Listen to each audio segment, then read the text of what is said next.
Everyone, welcome to another Higher Self Hypnosis session. My name is Tracy with Soul Essence Healing and Hypnosis. I have my lovely client Shandell here who has agreed to share this session on my social media channel to help others in their journey to see what the higher self is able to do for you and the healing. So feel free to grab everything you can for yourself because when one of us heals, we all heal. And so thank you, Shandell, because this is like my little corner of the earth to be able to help raise the vibration of the planet, and now you're part of it. So thank you. um, okay, so we're going to pretend the camera is not even on. This is part one where I get to learn everything about you. And you said you did watch a session of mine online. So I'm going to be looking forward a lot at my notes because I'm going to be typing a lot as we're talking, taking diligent notes, so I can remember what you say. And so if you ever come back for a follow-up session, I review all the notes beforehand to make sure I know where we're at picking up for part two. And then we'll just catch a quick update if you do a follow-up session at some time in the future. Okay. So you already told me, so that's when I'm looking forward. That's what I'm doing. You already told me how old you are and where you live. So this is the fun part, part one, where I get to learn all about you. And then in part two, that's when typically we will look at a past life and life in between lives. What do you do after you died in that life? And then all in that video that I sent you, it's a coaching video teaching you how to, you're going to be channeling your higher self. So, not just FYI, not everyone's higher self shows them a past life and or a life in between lives. Okay. Or sometimes the life in between lives can be super quick and not very detailed, and you won't see maybe a pre-birth planning session or something like that. I always ask why from your higher self, but a lot of times it's just because it wasn't relevant. Like your higher self was like, that's just not even relevant. Let's focus on this life, Okay. right? Yep. So it's not, don't panic when you're under in part two. If you don't see a past life or if you don't see anything in the life in between lives, most people do, but not everyone does. Okay. I'm All right. open with no expectations. So Yes. yeah. Awesome. That's right. I used to tell people that all the time. I need to start going back to that. Don't Yeah. have any expectations because let me tell you, sitting in this chair, you can't have expectations. It's just like you see stuff and you're like, whoa, Yeah. not many people know this, right? So, tell me all about you. And some people find it easier to start when they're younger and kind of tell me about growing up and significant events. And then others like to start where they are now and go backwards. But whatever you feel most comfortable with. And at about the halfway mark, we're going to take a 5-minute bathroom break. So, in about an hour, I guess it would be about an hour and 15 minutes from now. We'll do that. Okay. Okay. All right. So I'll start from the beginning, I guess. Okay. So I was born in California. My mom was 16 when she got married, 17 when she had me. My dad was probably about 5 years older than her. Um, I had a brother when I was almost four. And then my parents split right soon after that. My dad was a heroin addict. And so my mom was a single mom at, I don't know, 20, Okay, 20. so, um, and I'm sorry because I'm trying to type and keep up. So your brother was born when you were almost four, and then your parents split when you were how old? I was probably about almost five, probably about five. Because Yeah. dad was a heroin addict. Yes. And then we stayed living out there until I was about 10 or 11. I was always really, really super close with my grandma, actually, both of my grandmas. My dad's side, they all spoke Spanish, so the communication wasn't great, but we were still really close. I spent a lot of time with them, and she taught me how to cook and all sorts of stuff. So I was really close with them. And then we moved to Utah when I was about 10 or 11, and then my grandma ended up moving to Utah soon after. You mean Um, would that be your mom's mom? my mom's mom. Okay. And then I'm gonna write here, mom's mom moved to be close to you guys, right? Yeah. Okay.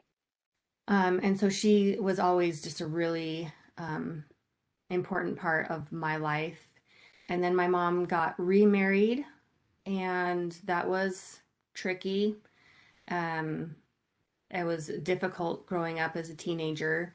We were part of the LDS Church, but I What's never. that? What's that? You might know them as the Mormons. Oh, okay. And I meant to ask you that when you told me that you lived in Utah, but I didn't want to Yeah, say that you lived in Utah unless you did because I was, everybody assumes. Yeah, yeah, so I assumed, right, but I wasn't, I'm sure not 100% of the people who live there are. right. Um, Which I am not. Uh, okay. And so growing up as a teenager, and so what did you say it was tricky because you weren't, or you guys did go to the church, or how did that work? well, it was tricky because, well, for me, well, it was tricky for two reasons. One, we're in a new state. My mom's now married to a new guy that we're like, what's happening? And then we're now having to go to church, where before Sundays in California was like beach day, family day. Um, and So he was I, Mormon.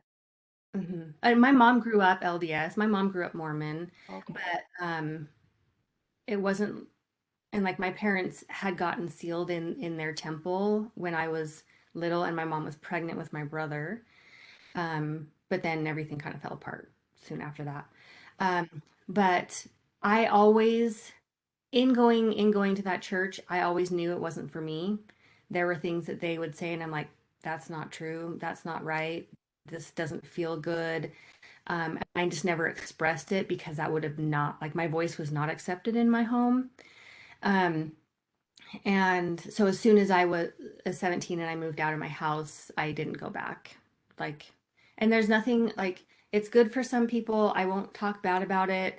Um, I mean, there are a lot of things I do not agree with and I don't think is okay, but it's for some people, it serves the purpose for some, but just not for me.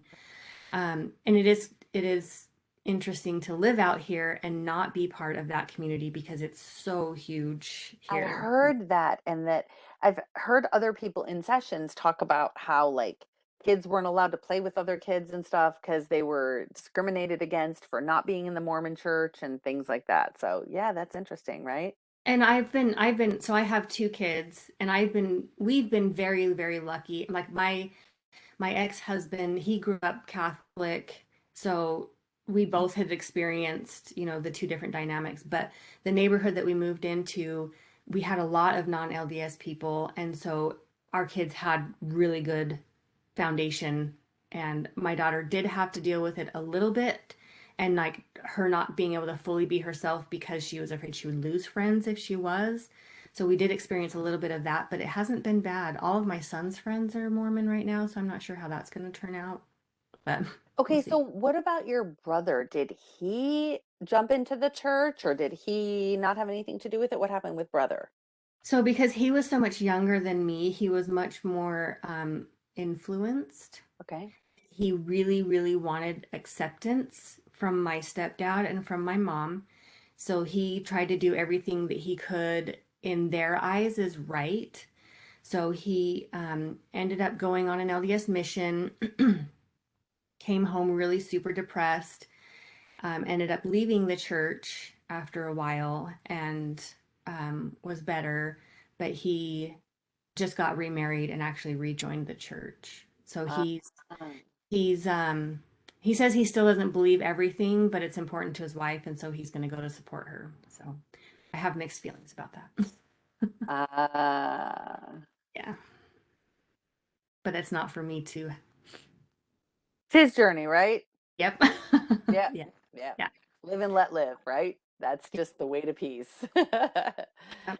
Um, okay, awesome. Um, And then hold on, I thought I had another question. Oh, so how did things go with so how old were you when mom got remarried and how did things go with stepdad? I was 12 when they got married and not great. I They went on their honeymoon and they got back and my mom came to pick up my brother and I from my grandma's and I could overhear them talking that I guess they had gotten in a fight because she wanted to come get us and he didn't want her to come get us yet. And I was like, "Oh, he doesn't even want us to be there." So our first day home as a family, we all spent like me, my mom, and my brother spent in one room and he was in the basement. And so it kind of just set this precedence. Um, my mom, he ended up adopting us so that we would have the same last name. And I didn't want it. I felt I didn't have a choice. This is where like um, my faith kind of got broken at this point, my faith in God or spirit or whatnot, because we had gone on this, it's called Young Women's when you're in a teenager in the LDS church. We had gone on this camping thing that they do every summer, and they're like, go out in the woods and pray for an answer. And at that time, my parents had told me to pray if he should adopt us. And so I did, and I got a yes answer. But inside me, like, I'm like, this doesn't feel right. And so I was like, but I guess I shouldn't listen to myself. I should listen to what I'm being told. And and I'm going to get emotional. And it kind of broke me in a way because it, it was not the best experience. Like he never felt it like he never made us feel like he wanted to be part of our lives. Like when he would get home from school, or hits from school, when we would get home from school, he would get home from work. My mom would be like, okay, you guys have to be quiet. So we'd have to be in our rooms, be quiet, almost like we didn't even exist until it was time for dinner. Like my friends didn't like coming over to our house. Like my friend sneezed one time, he like pounded on the floor, and so it was like always something. And I was always in trouble. Um, I was a really good kid. I didn't smoke, drink. I didn't get in trouble. I hung out with the right kids. But it didn't matter. I was always getting in trouble for something, whether it was I was a minute late or they didn't like the way my friend dressed or, you've got to be doing something wrong. And I'm like, oh my gosh, like I'm not. So then my senior year, I was like, well, I'm getting in trouble for it anyways, so I might as well have fun while I'm doing it. Right. Yeah. So then in my senior year, I did let loose and I did start drinking and I did smoke pot all the time. The first A in math I ever got was because I would go smoke weed before that class. And the numbers would just float into you or what? I guess so. It was crazy. But my mom's like, what are you doing? It's so good. I'm like, I have no idea. So, but I'm uh, gonna pause the recording just 1 second. Okay, sorry, back on the camera. So, and you did say to me off camera that even when you did these things and you were smoking pot and stuff like that, you still got in the same amount of trouble as you did before you did all those things. So it really made no difference, right? it didn't get better and it didn't get worse. Okay. So for me, I'm like, I made the right choice to live a little. Um, but so I was an early kid, so I graduated when I was 17, and I moved out just as soon as I could. Um, and and then, I just lived on my own, lived with my friends. But there is something in that time frame that I do want to talk about. I don't know if I should talk about it now or Okay. later. It is one of my questions that I want to ask in the session. I was probably 19 years old. All my friends and I were at a friend's house watching a movie. And all of a sudden, I just had this overwhelming feeling. And it said, you need to go home. It's time to go home. And I was like, what the heck? And Meaning to your like apartment or to your parents' home? I had no idea. Oh, okay, okay. Like, I was like, okay, something is wrong. I need to go home. And so at the time I was living with one of my best friends. And so I drove home to that house. Nobody was there because had been both together, and there was nothing wrong with the house. Everything was fine. And so I thought, okay, well maybe I'm supposed to be at my parents' house. And so I drove to my parents' house, and this was like 12:30 at night, and all the lights were off. Everybody was fine. And I was like, okay. So I went home and I sat there and I'm like, what is this feeling? Why do I feel like I need to go home? And it has never left me. That feeling of, and sometimes it's stronger, sometimes it's not, but I have this feeling that I want to go home. I'm homesick all the time. Oh, okay. So you meant like, okay, so even now it's kind of like a starseed homesickness, right? Yeah. Okay. So And like, it was nothing that happened that night in particular. but it was like, it was almost like it was the moment where I recognized that there was something else. But I had no idea where to go with that information, what to do with that information. Obviously, it was way before like internet, and I had no idea what to do with it. And so now I understand that it's higher earth, right? That homesick feeling, but I'm like, but I want to know more. And I had Y- this, Do you have any idea what kind of star seed you are, or do you not know? I don't know. Okay. Okay, so let's put that on your questions. That'll be fun. Yeah. So on my list, which I thought I had up here, I do. So some of the questions I have up there on top. Um, what planet do they normally incarnate on, or which planet is their favorite and why? And then if we find out your star seed, then I can say, oh, is that why she has Right. this homesick, or where did that is that where this homesick feeling came from, or whatever? Okay, Yeah. Yeah. so let me put That is like, that was like my first question that I wrote down as soon as I knew I was meeting you. I love it. Um, and why did it all of a sudden hit you then, right? Right. Okay, so when she was 19, she had a sudden feeling of being homesick,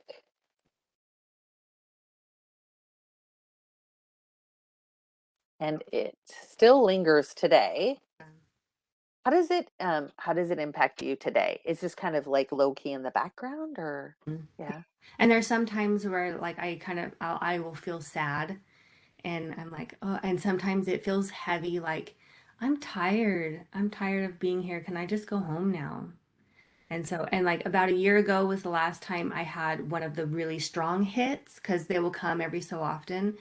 So last year it was about summertime and I was driving down the road and my vision got really like clear almost and I could see the sky and it was so I was like, what's happening?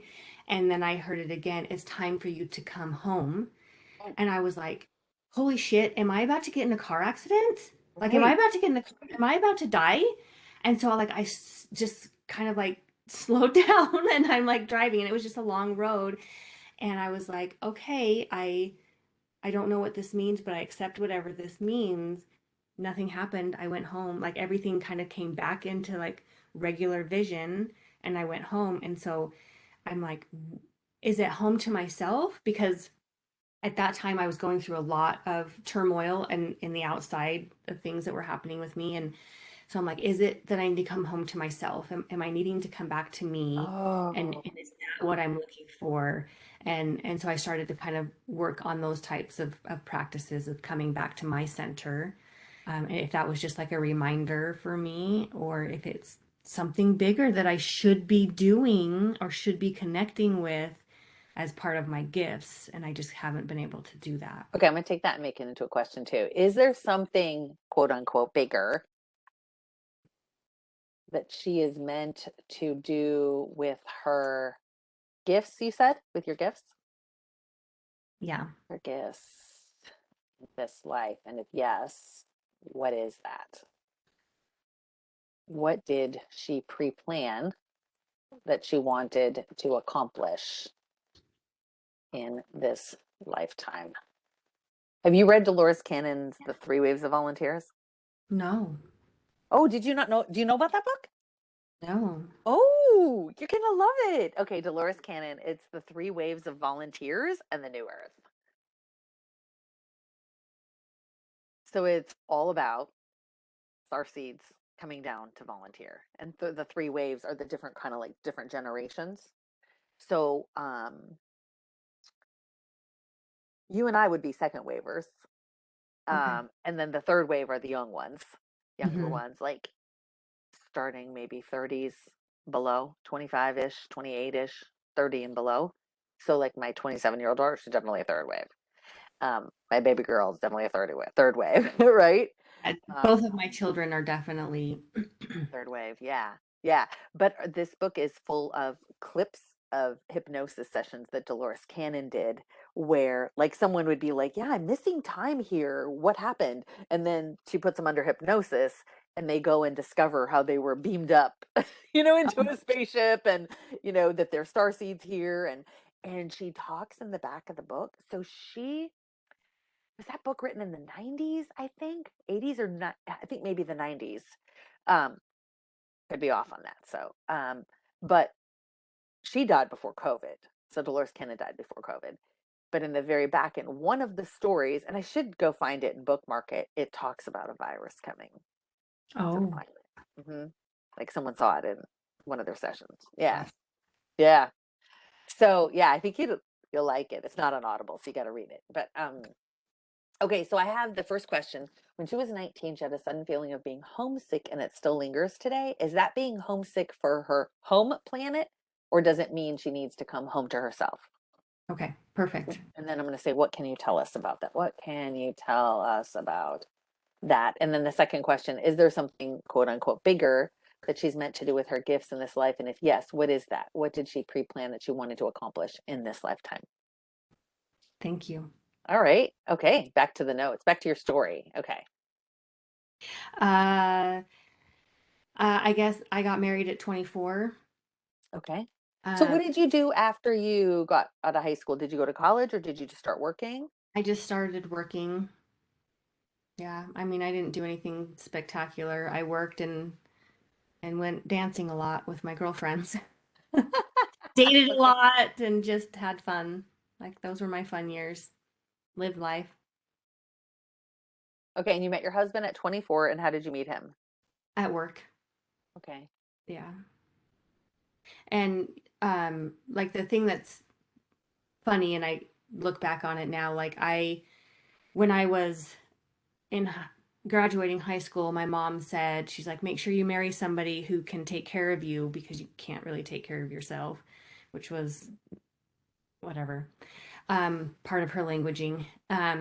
And so I did just that. Like I chose somebody kind of who fit her description of somebody that would take care of me, somebody that would have money, somebody that was a good provider. Um, what I didn't realize at the time is we didn't have a whole lot in common. So I tried to make that work. We were married for almost 20 years. We just recently got divorced about 2 years ago. Okay. Separated 2 years ago. The was finalized like 3 months ago.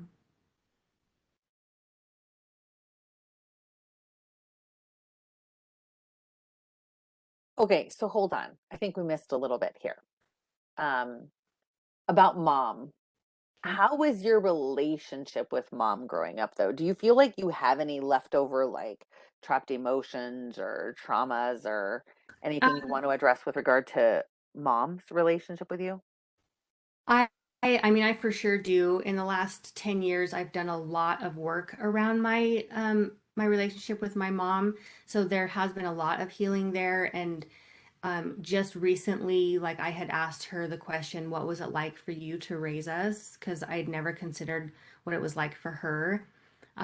And that was like a really emotional experience for us both. And I have done a lot of work around that, but I do still have her very much like this because I don't trust that she will not just turn on a dime. And I mean, there's been times where we haven't talked to each other for years, because it's if I don't agree, then I'm out. It's a very your love will be taken from you at any moment. Oh, so it's very conditional love, or Mhm. you feel like it is, right? Right? Yeah. Um, okay. So there have been times she has not talked to her for several years. Um, and so you've just put up boundaries? Is that what you've done? Yeah, I did put up boundaries and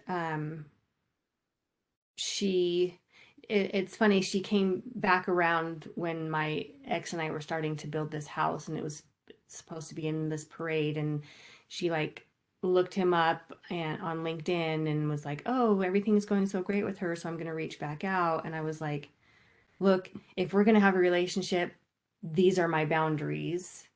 And if you cross them, then we will not have a relationship." And that was really hard for her at first. Mm. And but things have gotten a lot better. Like she was upset that I was getting divorced, even though she never talked to my husband, never like engaged with him, really made it feel clear that she didn't really like him because we did not get married in the church. Um, there was lots around that. Um, but then as soon as I was like, well, I'm getting divorced, she was like, what? Why would you do that? And I'm like, wait, what? Like you didn't even like him. And Right. but now like in talking and I'm with a partner right now who is nothing like my husband and my ex-husband, who I would have thought that my mom would have judged him to the nth degree. He had long hair, really long beard, just kind of a hippie, but like the biggest heart. And they get along so well. She just adores him. And I'm like, what is happening? Wow. I think she's also done work on herself where Uh-huh. she's in a better place and is more accepting and open. So I think we both mutually have done some work. But I do still know that I have barriers with her and resentments. Okay. Okay. Thank you for saying that. Do you feel like you might have trapped resentment we want to deal with? Yeah. Okay, so let me make that into a question for you if you want. Yeah. Okay. So, And I remember saying younger, when I was younger, when I learned that everyone that is part of your life right now is part of your soul family and will show up in one way or another in other lifetimes, I just cried and cried. And I was like, I do not want my mom to be part of my life in another lifetime. uh, And so I don't feel that way now. Now I'm just like, okay, well, we're here to learn something. So, okay. But I do remember feeling that the first time I learned that. okay. So is she holding a trapped emotion of resentment in her body anywhere? And if yes, where is she holding it? What color is it?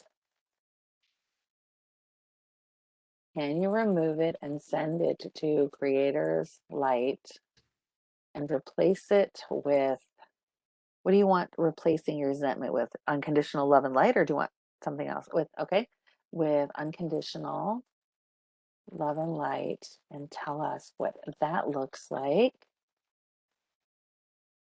as you do it. And it's interesting what you just said because that's not what I see in my sessions. I don't see that we always reincarnate with soul family members. Okay. So I don't see that. So I don't know who said that. Because I have many clients who want to ask the question, has she ever incarnated with her son before, her mom before, her dad before? Like, have they had other lives together? And, many times it's yes, but just as many times it's nope, this is their first life together.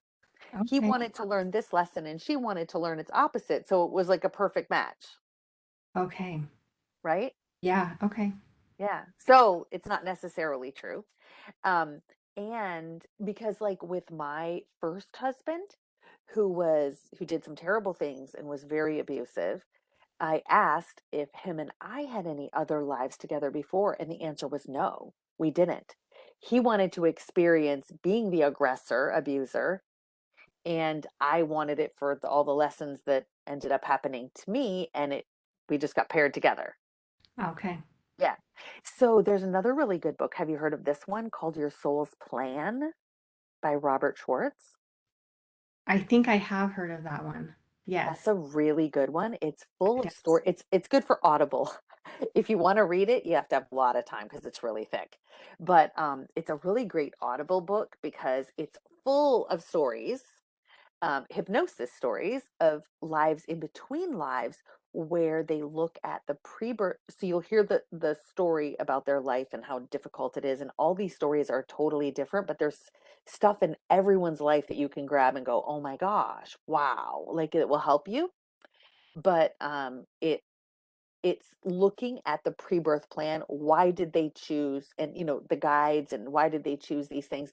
And so like I can get some of that information, really detailed information from some of my clients in the session when we look at lives between lives.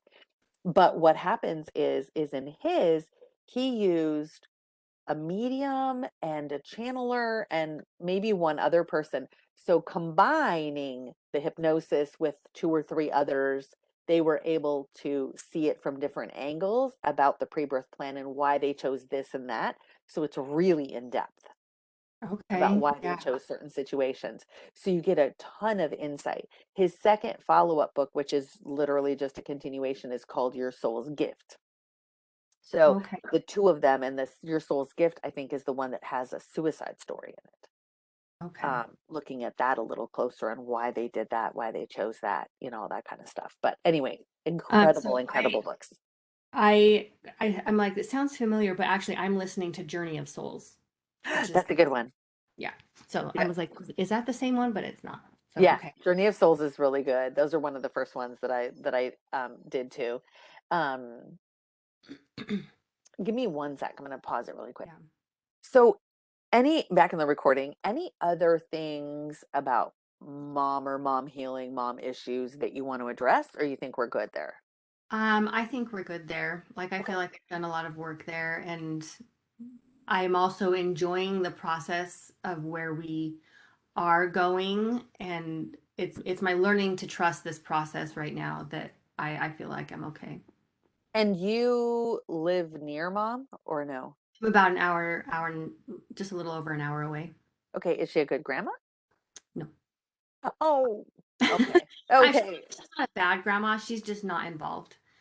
Oh, It's okay. it's been hard for her to be involved, and my ex's parents are over involved, and that made my mom uncomfortable and defensive, and so she just became less involved. Ah, She's just started reaching out to my daughter and like calling her and talking, and my daughter's like, oh, that's really nice. My son and my mom were super close when my son was little, and then my mom and I had a falling out and we didn't talk for 3 years. And my son was affected by that because he missed her. And so now he has some resentment about that. And there was a situation about Christmas dinner, and we're not prayers in this house. Like, we don't say prayers over food or anything. And they do say the typical Mormon prayer, which is like a robot. And my son laughed. And my kids start laughing. You know, when you laugh at inappropriate times, they totally did that. And it made my mom really upset. And she really kind of shamed him for it. So there was an issue there. So he's just like, I don't want to have anything to do with her. So, but okay. And what about stepdad? Are they still married? Or they are. I'm sorry, dad. He's dad now, right? Whatever. Yeah. Right, right. And so they're still married. How is your relationship with him, or is there really none? There really isn't a whole lot of relationship with him. When we go over there, he's friendly. And like I said, with my partner that I'm with, they have really hit it off, and they will sit and talk, and my partner's like, yeah, I totally want to go fly fishing with your dad. And I'm just like, what? Like, nobody likes my dad. Ah, And so, like, there's something about him that has kind of brought out some nice things of my dad. um and I told him, I'm like, my dad does not talk like this when you're not around. And he's like, really? And I'm like, no. So, ah. yeah. They I don't must really have like some soul connection or something, right? Or maybe I they're just from the same soul group. I just think it's the energy that my partner has, that he just makes people feel a certain way. So, Oh, that's awesome. And then what about your biological dad? We didn't hear about him after mom divorced him. What happened to him? so he was around a little bit. He got arrested and sent to jail. I had to visit him in jail once. I remember it being one time, and then we moved away. And my mom did not let him have any contact with us once we moved away. So anytime that he would find out where we lived, we would move. Mm. And what I mean by find out is he would mail us a letter. He never came to Utah looking for us or anything like that, but we would get a letter every so often, and then we would move. And then I had no contact or relationship with him from, I guess it was when my parents got married. I didn't hear from him again. And then I found him when I was 26. and he had actually been deported because my family's from Mexico. So he had been deported for 3 strikes and you're out, for drug dealing. And So you never actually like met him as an adult. no, so I did go and meet him at Okay. 26, or maybe it was 27 because I took my daughter with me. I took Macy with me. Um, and we went and saw him, and now him and I are really close. We usually go out once a year or every other year. Um, he has met my kids multiple times. He's met my current partner. Um, and we talk all the time on the phone. He has a lot of regrets and sadness, but he's clean and sober right now. Mm. And he's in Mexico? No, he's in California. Oh, okay. He was in Mexico. Now When he's you went to see him, he was in Mexico? the first Okay, time okay, as an adult. okay. Yeah. I don't feel like I have a lot of anger or resentment, or I have always known that my relationship with my dad and I were really close. We had a really strong connection, and I think that was hard for my mom because he hurt her. But I was like, but my dad's a good person. My dad's, and I was always at his defense. Um, and so I think she had a hard time with that, where when we came to reconnect, it was just like, oh, here we are. It was never like, look what you did to us. You abandoned us. Why did you do that? I never had any of those feelings. Nice. Okay, okay. So dad had his journey and Hmm. did his thing, right? Yep. Okay. Awesome. Okay, good. I'm glad we went back on that. That was good. Okay, that was good to know. All right. And so husband, I think we last left off with you met your husband at work and then tell me about from there. Um, we got married. Um, and then, I mean, there's not a whole lot of like exciting things to talk about besides having kids. Okay. Um, we have a daughter. My daughter's 18 today, and my son is 14 today. So, like I said, my daughter's going to graduate in 2 weeks. I mean, I have a lot less to say about my marriage in general. Um, like he's a nice guy. He very much, his personality was very much like my stepdad, very quiet, not really wanting to interact with me. His hobby is watching television. My hobby is living. Mm, So there was a lot of like, I need to get out of this house. Let's go. And so that was our biggest conflict but we didn't fight. We weren't big fighters. We were just kind of existers. Um, and then I got to a point where I'm like, my guides told me you can't grow here. And as soon as I heard that, I was like, I've got to go. And so we talked about it, and he was like, I understand. And so we left, amicably, and we're still friends. And I mean, the divorce was kind of tricky and hard when it comes to money. Money yeah. plays an awful piece. Yeah. But once we kind of got through that, we're good. We have a good relationship. We can talk, and we're planning our daughter's graduation together, and the party's gonna Nice. be at its house. So it's good, and it's where it's supposed to be. So I feel good Yeah. about that whole dynamic. Yeah. And so do you guys do like a 50-50 thing or it's like, okay, son, you're 14, just go to dad's when you want type of thing, or how does that work?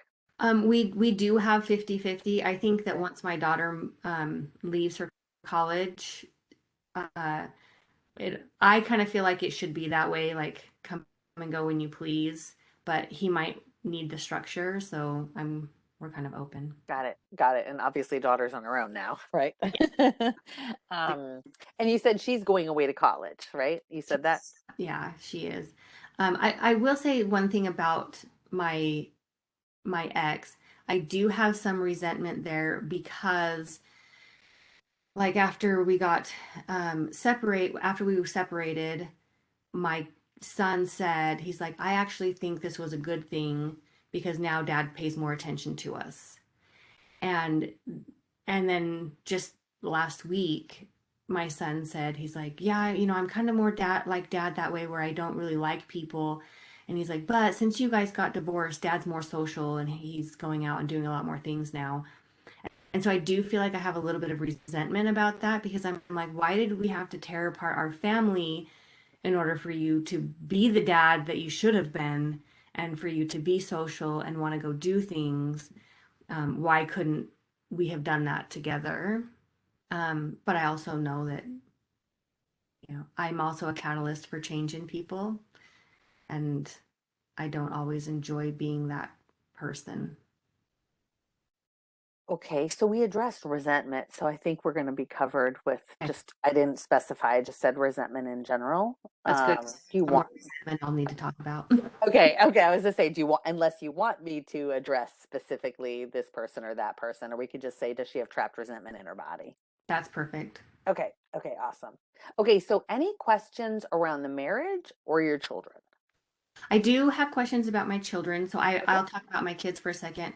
okay. Um, my daughter is very unique and very much herself, and I just love her absolutely.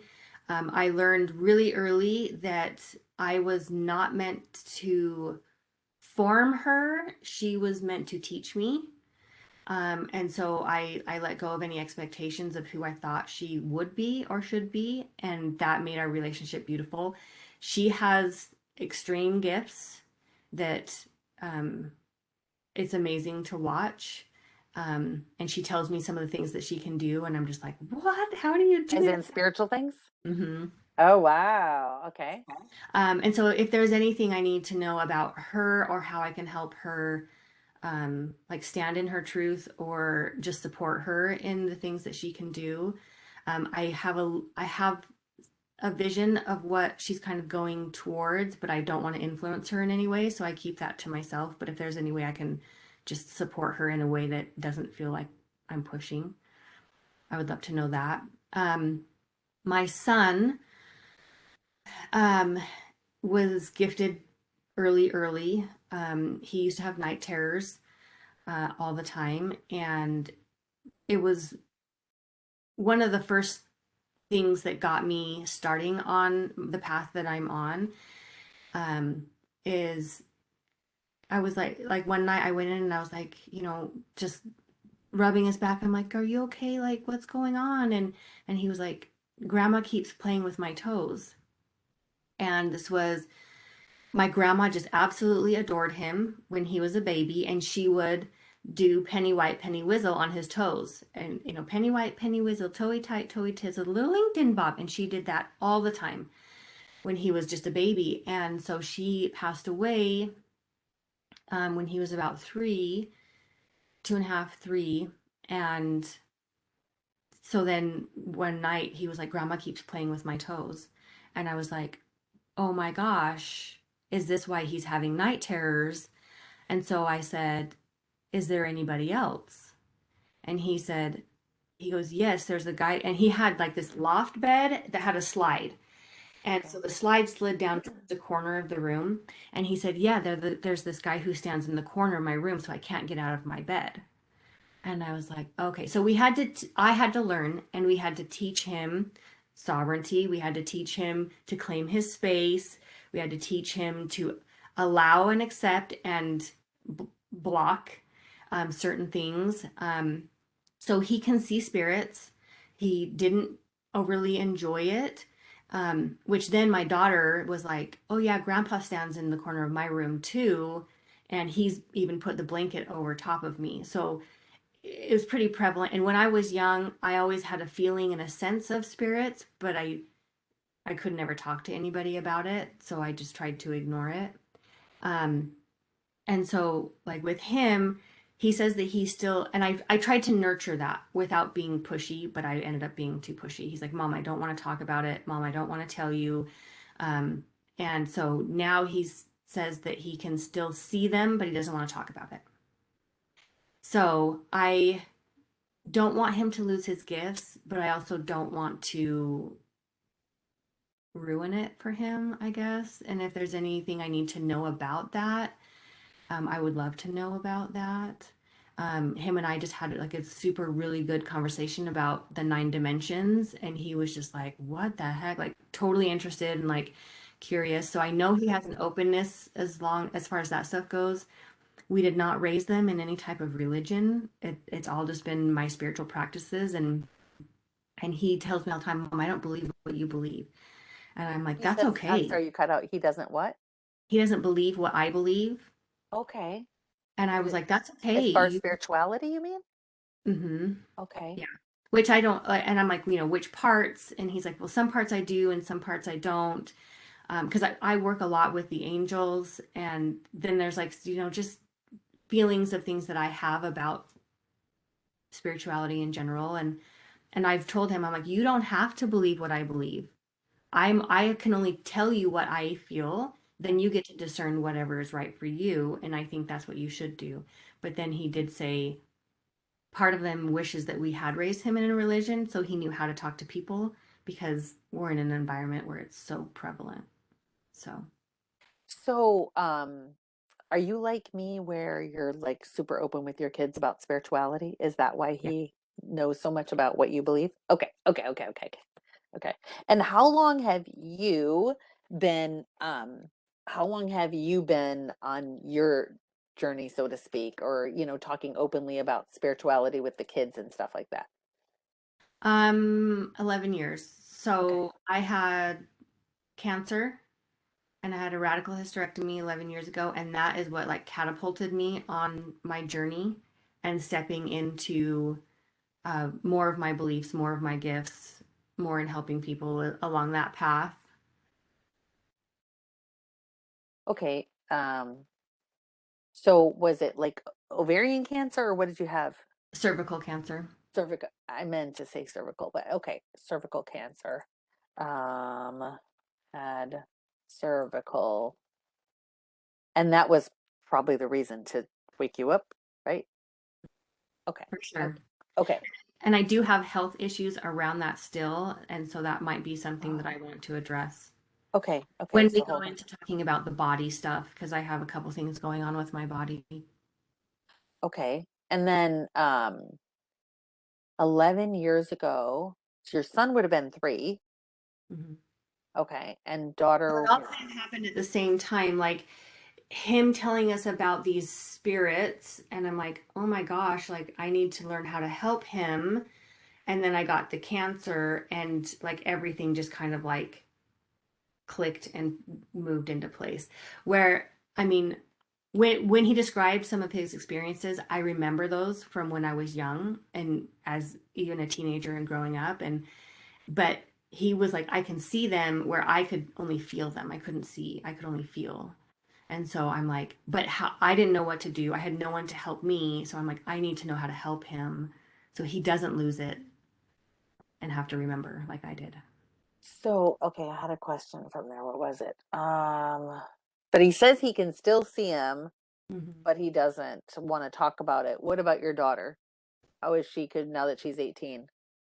She doesn't really talk about seeing spirits. Her gifts are more through meditation, through insights and downloads. Like she can see, she is connected with multiple past lives. She's really connected with 3 of her guides that she communicates with quite often.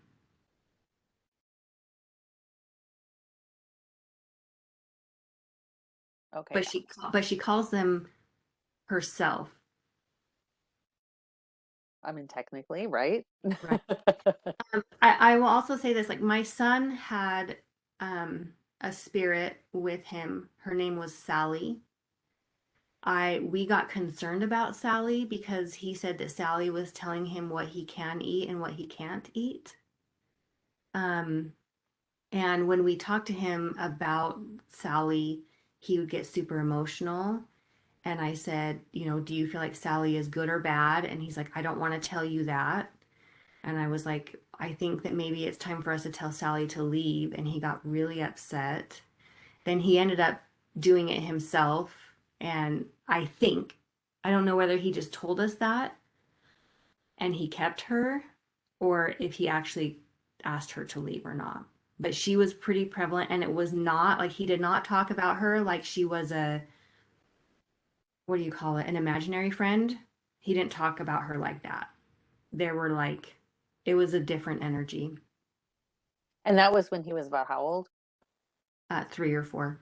Three, Okay. I would say 3 and 4. So he was, because he was old enough to be telling us a lot of different things. Ah, wow. So Yeah. cool. Okay. All right. Okay, and with your husband, this was the question I had in the back of my mind. What did he think about all this? Was he like open to this? Did it freak him out? Did he just like stay in his own space and let you deal with all this with the kids, or how did that go? They mostly confided in me. He knew about it and we talked about it, and he was never like, "Oh, that's so weird," or "That's not true." He was never like that. He was always really just kind of open to it, but didn't really have anything to say about it. So, that was really nice. And all of this, bringing all of this awareness, of spirituality and of energy work and all of those types of things that we, the three of us, brought into the house, he was just kind of like, okay, whatever. Okay, so even with your spirituality and stuff, he was just like, yeah, go do your thing, but he was never like involved or wanting to learn about it himself or anything. Right. And I do think that he is gifted too, because there was one time, um, I because I have problems with my bladder since my surgery. And he was like, "Let me just put my hand on you." And he like put his hand on my low belly, and he was just sitting there and he's like, "I'm seeing the color orange and I'm feeling heat." And I was like, "Holy shit." Like that is literally the color of the sacral chakra. Like he didn't know that. Right. And so I'm like, I think but because of his circumstances growing up, that would have never been something he could have explored, which then makes me think or realize that's why my kids are as gifted, is because both of us do have the ability or something, but that's just not in his wheelhouse. Right. Okay, got it. Got it. Okay. All right. Where are we going from there? I mean, like, and I guess, like I said, I got cancer at 36, Okay. 36. Oh, sorry, 35. Um, and so everything is just kind of changed from there. So Um, did you do like chemo and things like that, or what did you did just did the hysterectomy? so this is, I'll talk about this for a minute too, because this one is actually really hard for me. So I had never had an abnormal pap smear. Okay. Nothing had ever been come back weird. Never told I had any type of STD. Nothing. And um, so they're like, "Oh yeah, you have cancer." And I'm like, "Wait a second, what?" But they're like, "We think you have cancer. Something came up, but we need to do a biopsy." And I was like, "Okay." Immediately start to panic. And they went in, they did this biopsy, they sent it to a lab, and they're like, "The lab is inconclusive, so we're sending it to another lab." And I'm like, "Doesn't inconclusive mean that I don't have it?" I don't feel sick. I've never felt anything off. Like I didn't have spotting, or they're like, "Oh, what were your symptoms?" I'm like, "Literally nothing." All right. And so I had gone to my naturopath and he tested me and he's like, "I am not seeing any cancer." And I'm like, "Okay." So then I went to a biomeridian lady, and where you hold the rods, and she's like, "Cancer's not coming up for you." And I'm like, "Okay, this is really weird. I don't feel like I have it." The lab is like inconclusive, so they sent it to another lab and they're like, "Oh yeah, yeah, no, you do." And I was like, "Okay, well, I need a minute. Like I want to give myself a couple months before we do anything about this, because if there is something, I know I can heal it naturally. Whether that's, through what I'm eating, how I'm treating my body, my belief system, like whatever that is." And this was before I even started getting into all of my work. And my husband and the doctor was like, "No, absolutely not. Like you have to get this removed now." And it was like it was something sarcoma, and it was like stage 1A. So like the very, very beginnings. And they're like, "If this moves to your ovaries, you will die. You cannot wait on this. This is so dangerous." And just the fear of God in me, that I felt like I had no choice. And my husband was like, "I cannot lose you. I will not, I can't do this on my own. You have to go get the surgery." Right. So I feel like I did not have a choice. And And again, part of me is kind of angry about that. But then all of a sudden, at the same time, I have to look back and think, but I wouldn't be where I am today if I hadn't gone through that experience. Right. If I wouldn't have woken up to all the things that I have now if I hadn't gone through that experience. So I kind of have mixed feelings around that. And then really mixed feelings because I have so much leftover issues that I have to deal with on a daily basis. Okay.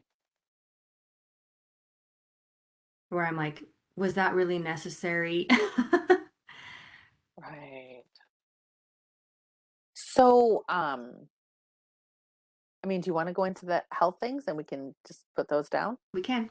Okay, okay, let's do it because I have a question forming in my mind, but then I need to know the health stuff associated with it. So we might as well just touch on it. Okay. Okay.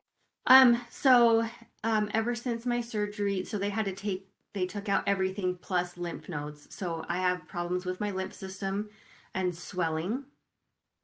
And so I want to know if there's anything I can do to help repair that.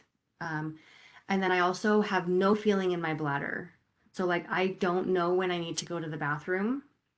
There's like no sensation of like, oh, it's time to pee. And then also like I can't just let out and pee. Like I have to push for anything to come out. And I'm like, over time, that's going to create issues down there. And so I don't know if I've tried doing healing around that in a couple different ways and nothing has worked. And so I don't know if there's anything they can do to help me with my bladder situation. Um, and those are the issues around that were caused by the surgery. Okay, so did they what did they nick the bladder or what happens? It's just What supposedly a I was common thing? I guess it is a common thing. And I think that it's that they end up cutting nerves around the bladder and sometimes they reconnect and sometimes they don't. Ah. Okay, I'm gonna pause it 1 second. Okay, I have this book called Metaphysical Anatomy by Yvette Rose. This is an amazing book. And let's look up. Getting so many books from you. Oh, I am full of really amazing book recommendations. Okay, bladder. See if it says bladder problems, page 198. And if it doesn't resonate, it doesn't resonate. Yeah. Um, so tell me.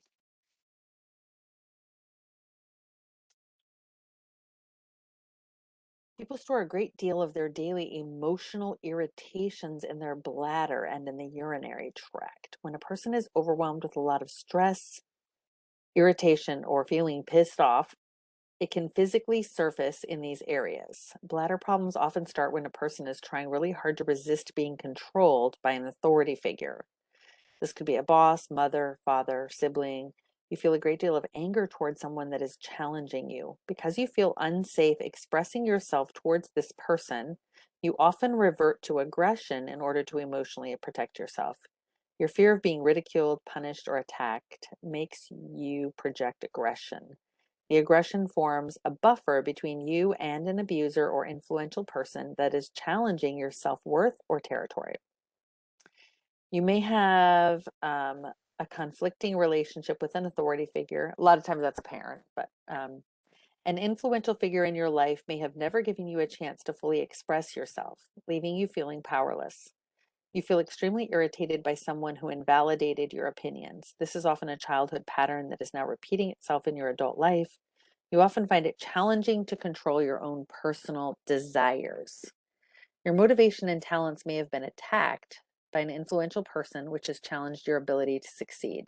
Sometimes people don't completely empty their bladders when visiting the restroom. This means that they are not completely letting go of their resentment and anger towards someone. You often feel angry as you don't feel you can get away from the person who is pissing you off. You are not resolving the issue or issues that are angering you.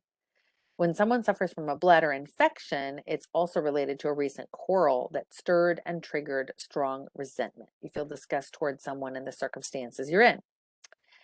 You feel a great deal of unresolved fear and anger towards an authority figure. You may have been raised with certain values that hampered your ability to stand up for yourself.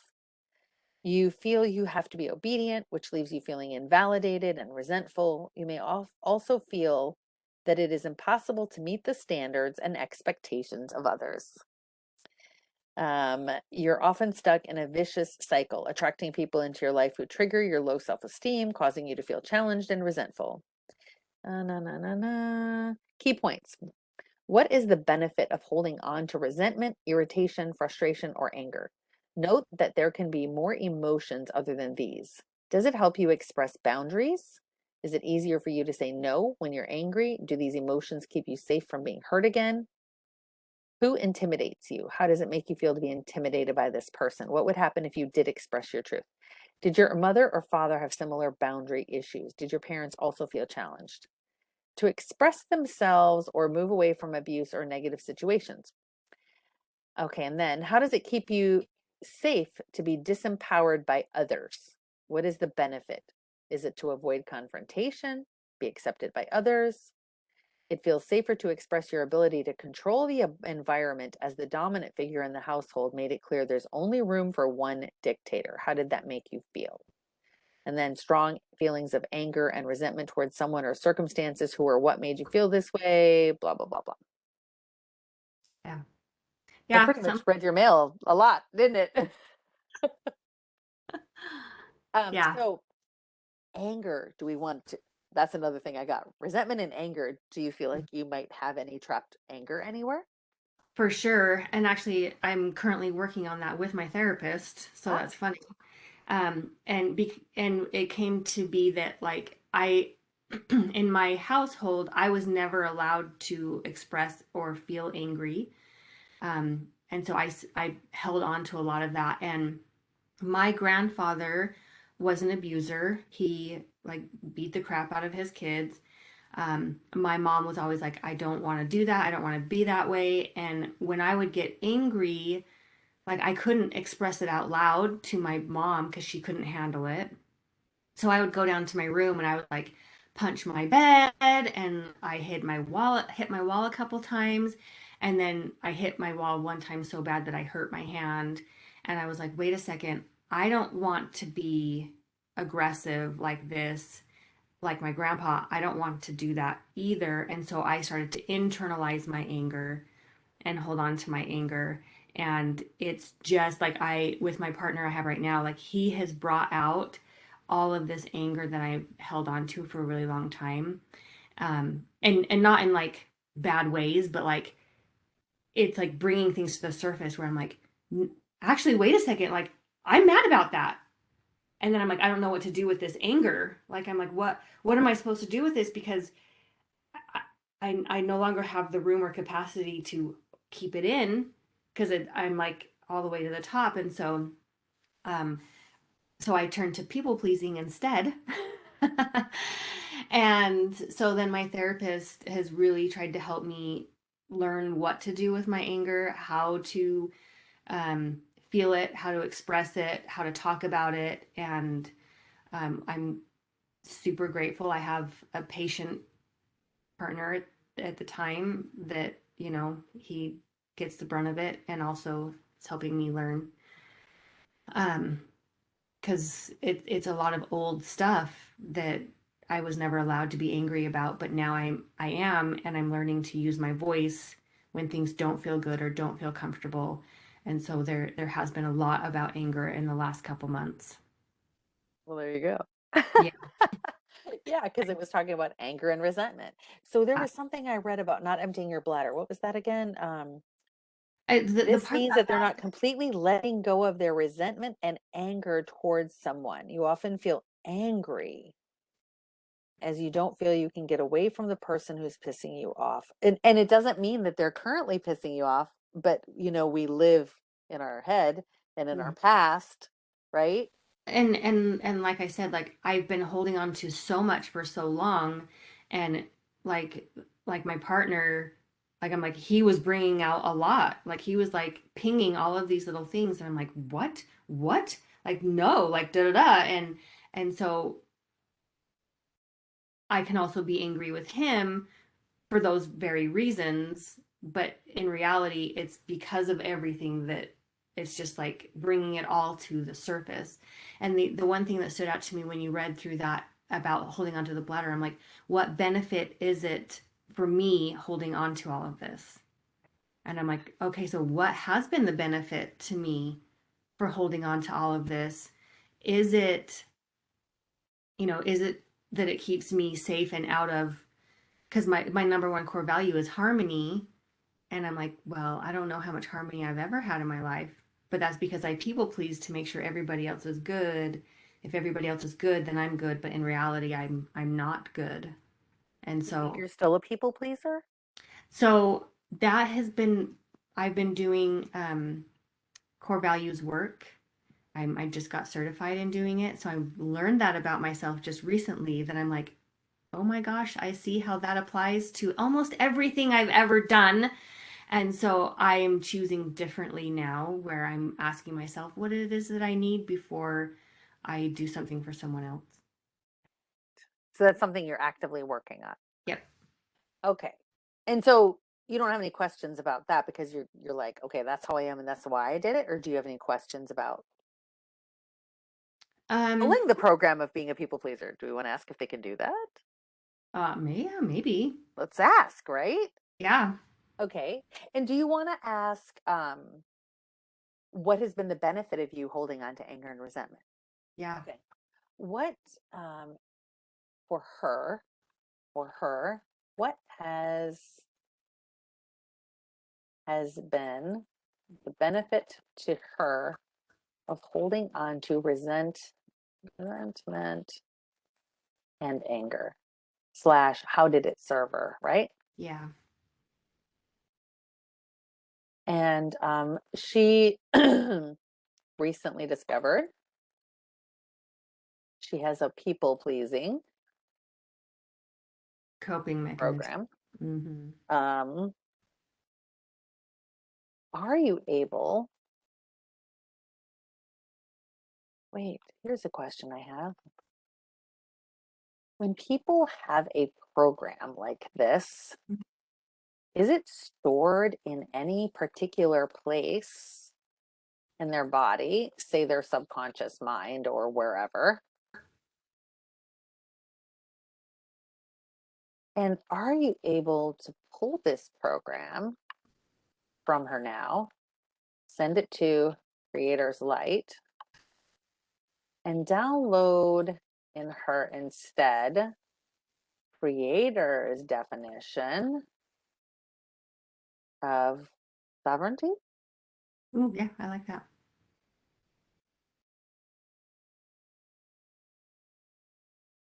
and tell us what that looks like as you do it.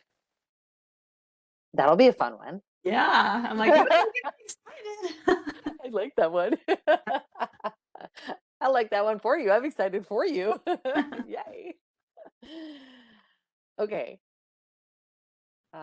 Okay, so glad I read that. I love reading this book because you can look up so many things and get ideas for more questions. Um, let me see. How does it keep you safe to be disempowered by others? That was another big one too, is I have always felt like most people in my life have tried to keep me small. Like my mom tried to keep me small. My husband tried to keep me small. He was supportive to a degree, but he was also like, I don't want you to go do that because I want you to just be home with me. Like, and so I didn't have the opportunities to go and learn or do things because I had to be kept at home. And then like even with my partner now, there's certain situations where when I step up into my gifts or my power, it's a little triggering and it makes him nervous. And so I'm like, you can't keep me small, but at the same time, I allow him to do it in certain ways. And so I would love to know like, You know what? That's a question that's been burning in my mind. I say late. I mean for probably like the last couple years at least. How do you let me see if I can word it because I think it'll help not just you but others too, right? Um, how do you be in a relationship with a romantic partner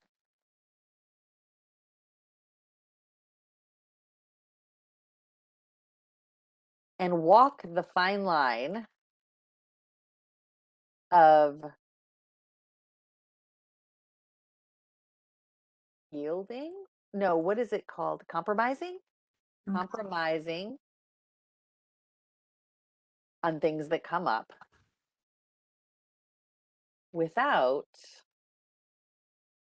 letting it impact your sovereignty and being in your own power, right?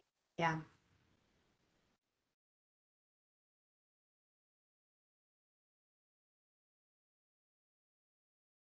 I mean, because I have a belief that everyone is here to teach you something. Right. And so I'm like, is it that he's purposely trying to keep me small, or is I'm having to learn how to stand up in my truth? Just Right. tricky. To not be kept small, you're learning how to not allow someone to keep you small, right? Being in your own power. So here's another one. What else does she need to know or practice in order to be in her own power? How about that one? Love it. Yeah. And then I was going with another question when we were talking about how does it keep her safe to feel disempowered by others? What was I going with on there? What is the benefit? Oh, maybe this is kind of it because you talked about being people pleasing because it says alternatively to be accepted by others. That's your people pleasing. Yep. Um, Strong feelings of anger and resentments towards someone or circumstances who are what made you feel this way. What is the benefit of holding on to anger and resentment? Who suppressed your ability to freely express yourself? Explore further and observe if these emotions that arise from this question are also present at the fertilization stages. If yes, then work on it. Hmm. The key here is to find out whom and what makes you angry, irritated, and pissed off. Explore your boundaries and feeling unable to control your environment and how people treat you. And I mean, maybe that's kind of one of the good questions is like, what would be the best what would be the best boundaries for me to have with people? Like, what boundaries do I need to be setting? Right. Because, I've worked on, in studying boundaries, I've worked on setting boundaries with certain people, but then also, I also allow people to cross my boundaries easily. Ah, And so, like, how do I maintain my boundaries and what are the best boundaries for me to implement overall? Because I think I have a common theme where I do let people keep me small. And part of me is like, I know that part of it is I am afraid of success. I am afraid of expectation that people have of me. So if I'm small, then they can't expect much from me and I can't fail.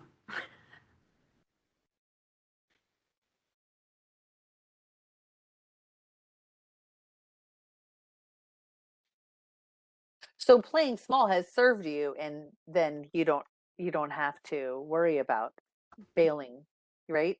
Or being Right. successful or failing. So I wrote, are there any boundaries that would be in her best and highest good to set with others that she's either not doing or struggling with? Perfect. How does she I started to write this and I got sidetracked. How does she maintain her boundaries and not um, give in? When would you give in? Give in if they're persistent, give in if what? Um, Most of the time I give in if I feel like I'm going to hurt their feelings, if they're going to be sad about it. So the people pleasing again, right? Being Yeah. concerned about what anyone else thinks or reacts. It's like, you know what my team taught me? And I share this all the time. It's the first two letters are NM, and then it'll be different letters on the end. It might be NMP, it might be NMD, it might be NM, but it's not my problem, Okay. not my drama, not my trauma, not my journey, not my business. Love it. Right? Yes. it's the same thing like I said earlier. It's the whole live and let live. You Mhm. focus on you and leave everyone else alone. And it's not my problem if someone else is having an emergency in their life and I don't have space to um, be the solution, Mhm. right? Yeah. That's their emergency is not my emergency, Yeah. right? It's I not like my problem. It's not my drama. Somehow, somewhere along the line, they created the drama themselves, and it's not my drama. And I don't need to make it my drama because yeah. that's not going to bring peace to me. It's not my journey, right? Yeah. It's not my Yeah. journey to deal with that drama, Yeah. right? Their drama is their drama. Because some people are just drama, drama, drama, right? Right. Right. um, so how does she maintain her boundaries and not give in when she fears hurting someone's feelings? Yeah. Okay. Self-love. Are we talking about self-love then? Probably. That's what I heard when I asked that question. I heard it just like dropped in my mind. Self-love because she feels like she gets love from them. Love and acceptance and oh, you're so amazing. Thank you so much for doing that for me, even though you don't want to. Right. Right? Right. Yep. Um, okay, so let me go. I'm gonna grab the questions that I have up above about self-love. Let me see.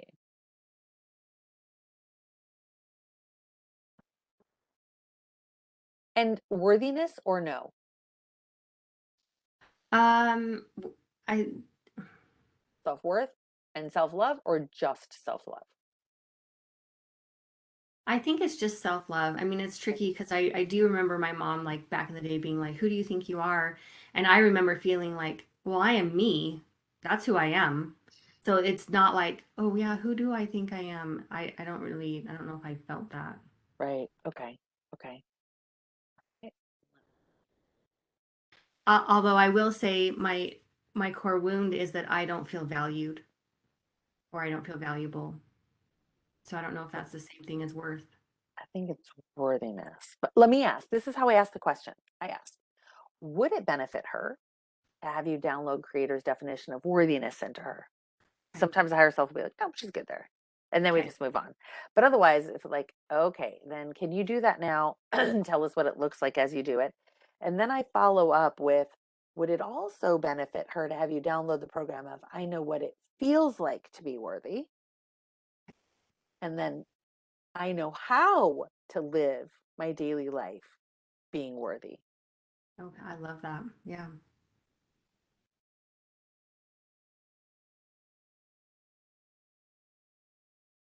And if your higher self says no on the worthiness, then I'll just move on. Okay. Let me cut and paste that up here. Give me one sec.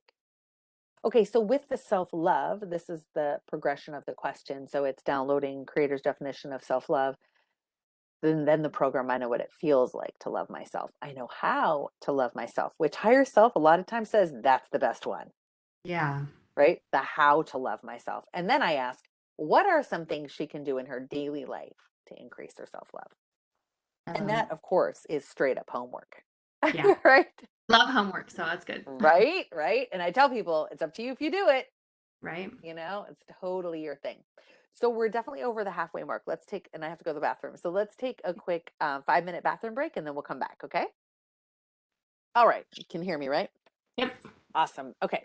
So we have the self love, self worth.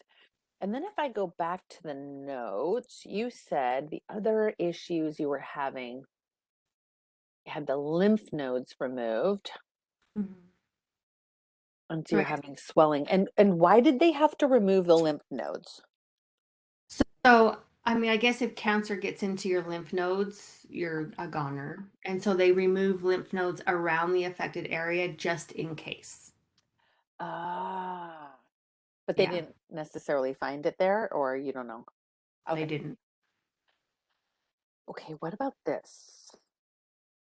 So I'm guessing lymph nodes, and I'm not a doctor, so I'm guessing lymph nodes are pretty important.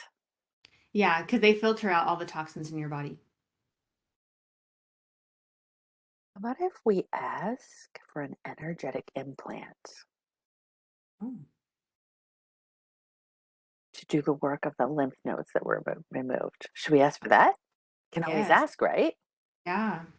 I have energetic implants in me. My guides taught me that there is such a thing, and they gave me energetic implants, and so it's pretty cool. Yes. Um, Not for lymph nodes, but for something else. But okay, so let's ask.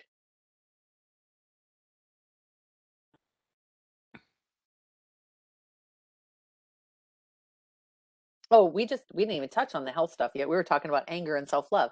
So let me create a new category on the actual questions. Okay, here we go. Health stuff. Um, do we want to start with the cancer first and work our way into it?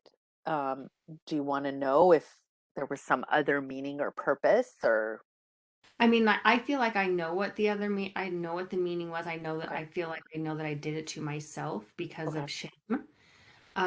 But I mean, it wouldn't hurt to ask. I think more so right now, my more prevalent question is what I have going on in okay, my got it. right now. Okay, as a result of having a ectomy, I gotta spell it. Yeah. Um, After having cervical cancer, she is unable to completely empty her bladder, and um, that's it, just emptying it, or Well, I mean, I have no feeling and in no my body. feeling, right? And has no feeling in her bladder. Are you able to reconnect the nerves that were somehow severed or became non-functional, functional in her bladder so that her brain gets the messages and allows her body to respond and do what it needs to do for her bladder to once again function perfectly. Is that good? Love it. Um, and tell us what that looks like as you do it. Okay. And then the lymph nodes. In that surgery, she also had her lymph nodes removed. Are you able to give her an energetic implant slash implants, um, to replace? Oh, this is what I'm hearing in my head now. What is that? This is a carbon body, and then we have what is that other one called? The term that I learned. This is our carbon body, but then we also have a just that overlaid body. Let me think of how to word this, and then I'll put it. Sorry, I'm talking to myself. Okay. Are you able to give her an energetic implant to replace the physical lymph nodes that were removed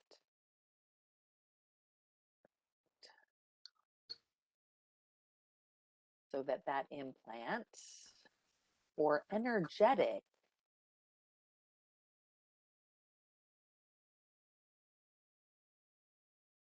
slash perfect spiritual body replicas, I can't remember the name, um, are overlaid on top of her physical body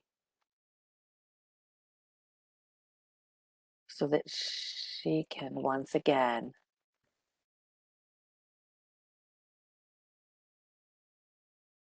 so the body can once again have, is a lymph node an organ? Would you say it's an organ? I don't think it's an organ. I think it's they're like cells in the body. Okay, so once again, have I'm gonna actually look it up. because it's just in wording the question, and I Yeah. didn't really think it was an organ, but I'm like, what else would we call it? Our overlay. Okay, in that surgery, she also And had her lip. What? it's a gland. Gland. Have glands. Thank you. Glands that do the same. Once again, have glands that do the same work that the removed ones used to do, and tell us what what you will do and what that looks like as you do it. Okay, so here's a question. In that surgery, she also had her lymph nodes removed. Are you able to give her an energetic implant to replace the physical lymph nodes that were removed so that the implant or energetic slash perfect spiritual body lymph node replicas are overlaid on top of her physical body so the body can once again have glands that do the same work that the removed ones used to do. Tell us what you will do and what that looks like. Okay. You can always ask. If you don't ask, the answer is always no, right? Right. Yes. Um, all right, where are we going next? If we're staying with health issues, I kind of have. So I've been having this pain in my left shoulder, Okay. and it is like an all-day ache and pain. And then when I do, so I do mushroom journeys. Um, and the last four ones that I've done, my pain is amplified in this shoulder. And I got the message that I'm carrying a burden, um, that it's not just one um, burden, that it's a culmination of a little bits of everybody's burden. And then I had my shaman come and help me. And as I was journeying, she started to kind of move things out. Um, but then after she moved things out and I was told that my gift is not in carrying the burdens, my gift is in being the conduit for those things, it actually, some of the energy moved down into my elbow. Okay. Some of it I have feeling it in the outside of my left wrist. So my whole left, and I will typically, I've had problems with my left hips before, with my left knee. Both of my knees are hurting right now. But my main focus really is, and I went and had a massage on Monday, and she's like, the way you're describing it is what people end up with frozen shoulder because they're gripping on so tight, they're gonna push themselves through. And she goes, but what you're feeling is you're like, I can't carry this any longer. I'm too weak. I'm too tired. I'm letting go. And I'm like, I have absolutely felt that in the last 6 months, that I'm just like, I no longer have the strength to hold on. I'm just letting everything go. And so, like, I don't know why it's when I'm in the medicine journeys, why it's so amplified because I can't get clear answers as I'm trying to get them. Um, but I'd love to know what's going on with this shoulder, with this elbow, this wrist, if there's anything I can do, if it is emotional, spiritual, physical, but it's getting in my way of a lot of things right now.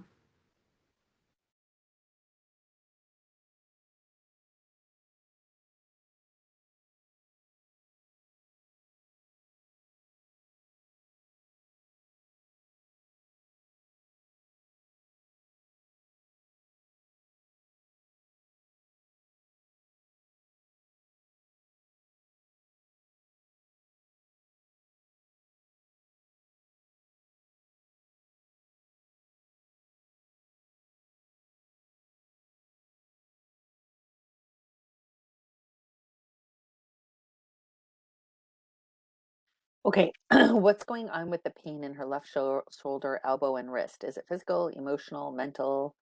And why does it get amplified when she does mushroom journeys? And then are you able to heal the pain for her now? And tell us what it looks like as you're doing it. Yeah. Okay. And you said both of your knees are hurting. Tell me about Then that. it's like when I push back. So like I go to Orange Theory and they do rowers. And so like if I'm on, I can run no problem. I might feel a little bit achy later, but if I push back on the rower or if I do certain types of squats, I have sharp pains in my knees.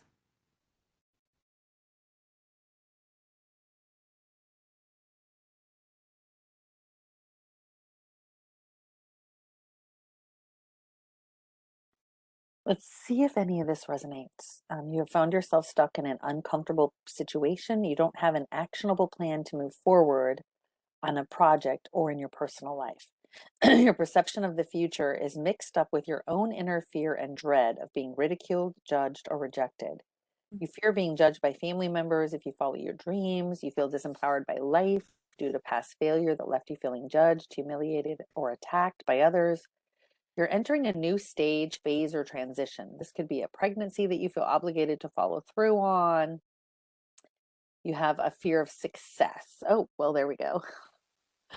You may want to change your life's direction, but feel held back by your family's demands and expectations.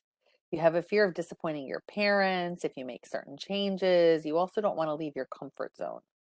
Changes were experienced as traumatic in the past. You know a change is coming, and you are almost paralyzed by fear of the unknown. You often feel rigid about aging. You fight or resist authority, not wanting to be a team player. You feel you know what is best for you and that your purpose is elsewhere. You often deprive yourself of joy as your family is often serious, rigid, with little room for fun and excitement. You may have felt responsible for fixing the depressed state of the family while at the same time in need of achieving more than you were capable of. You felt that you were not allowed to move away from expectations that were projected onto you. You were obligated to follow through on others' agendas in order to keep peace. There is a conflict between you and your supporters. This could also be related to conflict between you and those you support. You feel intimidated by authority that pushed roles and responsibilities onto you. Um, and then where's the key points? Explore trauma related to failures in your life that were a direct result of making a change or preparations to move forward in your life. How did that make you feel? Lack of self esteem. How does it keep you safe to remain small? Yeah. Right? It's here. Fear of judgment, fear of success are the key blocks to work with. You take the blame for things that went wrong, so now you are overly rigid in order to avoid making similar mistakes. How does this keep you safe? Who punished you when you made a mistake? You don't feel good enough about yourself or your abilities. Who made you doubt your self worth? How did that make you feel? You don't like to be told what to do. Why? How does that make you feel? Explore parental issues. How did influential people in your life make you feel? Explore trauma related to feeling abandoned when you didn't follow family values and beliefs. How did that make you feel? You're resisting stepping into your power. Have you been asked to step out of your comfort zone? If yes, how did it make you feel? Trauma related to feeling pushed down and suppressed by an authority figure. Feeling you have to obey a feminine figure. How did that make you feel? Explore feeling humiliated, devalued, or controlled. Why did you have to obey a feminine figure? What would happen if you followed your own path instead? You felt forced to compromise as a child. This challenged your ability to feel free. You still need permission from influential people to leave the family. Instead, you rebel and fight back with aggression. You always had to please your mother, otherwise, there would be trouble. She keeps reading your mail. Right? I'm like, who is this lady? I know, right? Isn't this good stuff? Yes, it is really good. The thing I noticed in there is aggression has come up a couple times too. Okay. So it's not So, just anger, it's also aggression because I feel like those are separate. so tell me what you think about aggression and how we can address it. Because like even yesterday, I totally picked a fight with my partner, and like it did feel like I was being aggressive, like in my voice. Like I don't use aggression in like physicalness, but he's like, sometimes your words are really cutting. And I look back and I'm like, geez, yes. What the heck? Like, why do I feel like I have to be so aggressive? And I told him, I'm like, I was never heard unless I was really upset. And so like I feel like I have to move into this place of aggression in order to be heard or seen or whatever that it is that I'm feeling. But um, I'm not loving the fact that this aggression word keeps coming up. I don't know what it's bringing something within me that I'm just like, I don't like that. No, but no. Okay, so here, Okay. change of perspective, right? And we love the lesson and we forgive the teacher. Mm, Aggression is the teacher. We forgive the teacher okay. and we love the lesson because it's neutral. Aggression, the word aggression is neutral. You're giving it a derogatory meaning, right? Because a word it's just a word. It's just like any word, Right. right? Yeah. It could be the word book or table. Like it's neutral until you imagine a table. You're like, watch out for that You table. you give it a meaning. Yeah. Like you see a picture of a table. If I say book, you see a picture, an image of a book, right? So it only has the meaning we give it. It's literally just letters strung together. Okay. So aggression only has a meaning that you give it. And you're giving it a negative meaning instead of looking at it as, wow, you were like the coolest teacher ever. Thank you. Right? Yes. You can give it a whole new spin Yes. I like, and look at it in that light, right? yes, I like that. Yeah. So it's reframing everything, Yes. right? Like if you have, and maybe you'll deal with this with your daughter. So I'll bring this up because I've dealt with my sons. A girlfriend or boyfriend breaks up with them and they're just like so sad and life is over and I thought that was going to be the one I was going to marry and whatever, right? Because everyone's just so serious. And it's just like, oh my God, that is so amazing that you guys broke up because now you didn't have to waste any more time on the wrong person. Right. Right. So that's how I reframed it with my And you kids. got to learn what you do like and what you don't like. Right. Yeah. I'm like, oh my gosh, no, this is perfect. Like, don't be sad at all. Yeah. Like, what were the things you didn't like about that relationship? Oh my gosh, look what you got to learn. Yeah. Like you said, you got to learn what you didn't like. What did you like about her? Yeah. Now you know what you do like. Right. How would you have known that had you not been dating her? Right. How would you have known? Yeah. Right? Yep. So it's all in the way you frame it. Right? So, aggression, we love aggression. It's an amazing teacher. Yes. What is the lesson that it's here to teach you?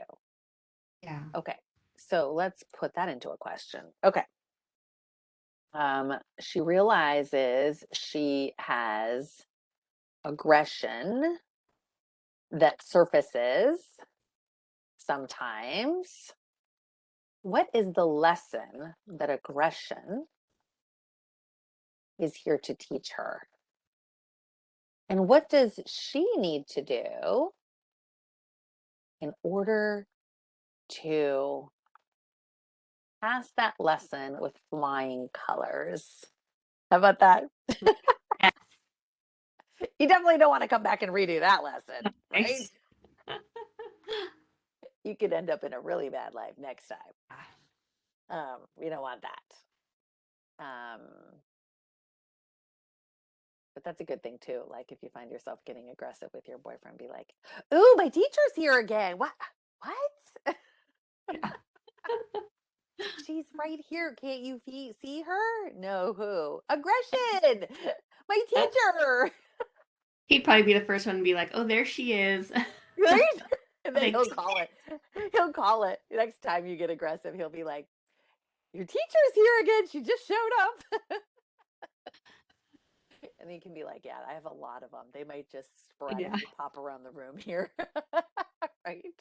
Which is so just weird to me because like I've been so like calm and peaceful over the last couple years that like really centered, and this last year and a half has really brought up a lot for me that is, I don't know whether it's just stuff that I've been needing to release that I've held on to for so long, because I've been like, this is not even me. This is not who I am. Like, where is this coming from? And so part of me is, but I also think that kind of goes into the question that I have about my partner right now. Okay, and we'll get there. So hold on to that question, put a pin in it. And it's coinciding though with your separation and divorce, right? Yep. All of these things coming up, which moms, so I don't know, we haven't talked about work yet because we need to get there, but moms, I know, just speaking from my experience and something I've seen is we get married and then we have kids and we just go into full on mom gear. And it's just habit, habit, habit, drive here to this lesson, take them to soccer, do this, go to this conference. Like, I got to work, I got to make dinner, I got to clean the house, I got to help with homework, I got to blah, blah, blah. We got a science project we got to do and pretend our kid did it. And like all this stuff, right? Mhm. So, so all those things, and then we're so distracted, right? Not purposely, but that's life. And then now you're not so distracted with that because now you got an 18-year-old, or she was 16 about when you started this work, it sounds like. And then 13 or 12, they're old enough they're off doing their own thing a lot. And now you're just like, oh, here I am. Yeah. Right. Yeah. So, I mean, does that make sense? I mean, kind It, of. it totally makes sense. Yeah. And when I started on this path, I really started to make myself a priority. So my kids would see me being like, no, I can't do that right now. And so they're a little bit used to that. My daughter likes to say it's because I'm a Leo and Leos are selfish. And I'm like, okay, well, you can see it however you want, but I'm also seeing it as self-care and teaching you that you should take care of yourself too.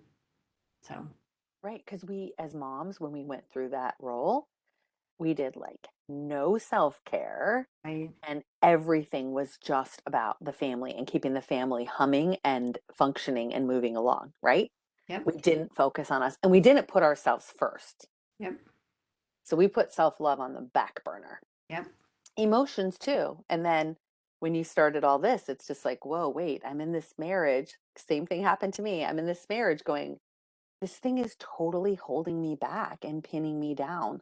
Like, I feel like I'm trapped with this car on top of me and I'm pinned down with this car and I can't get out. yeah, Right.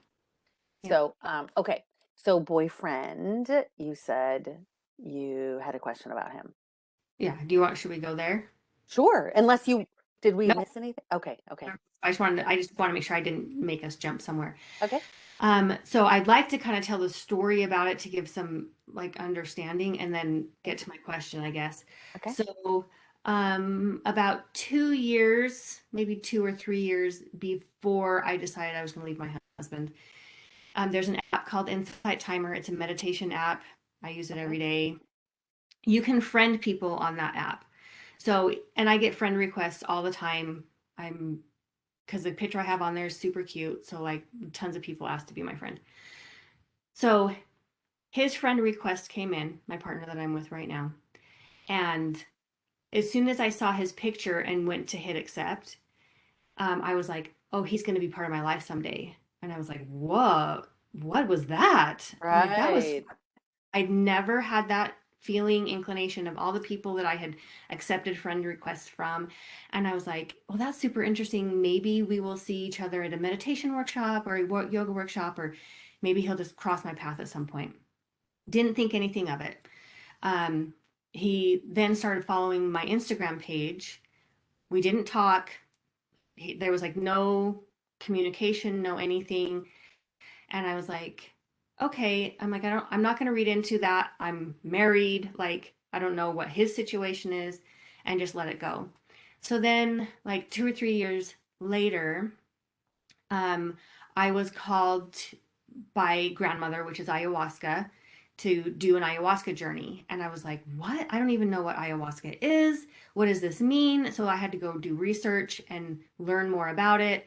And as I was doing my research, I was going to have to fly to Costa Rica and spend a week there. And it was like, I don't know, a couple $1,000s, like really expensive.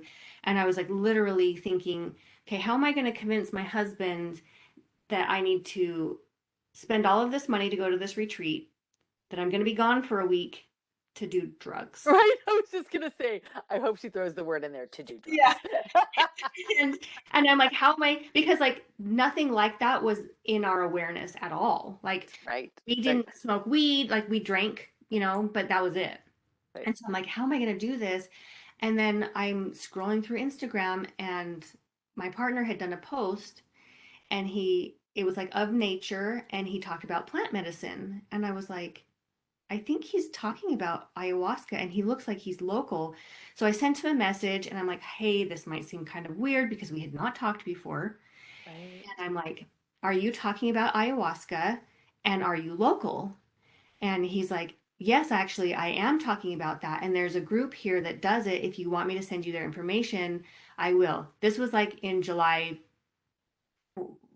4 years ago, right? No, 3 years ago. Okay. And so he sends me the information, and we don't talk again. So this was in like July.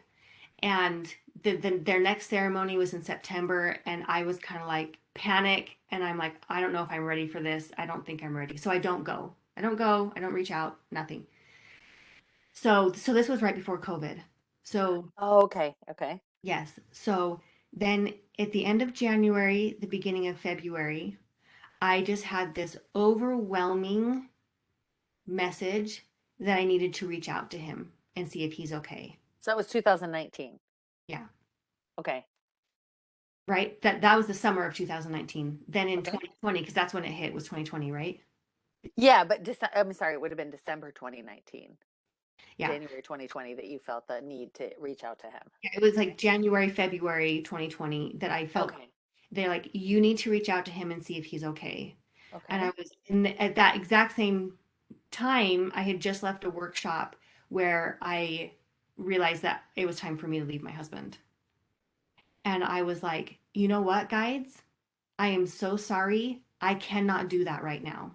I'm like, I don't know what's happening with him. I'm going to send the angels, and I'm going to ask for your assistance in this.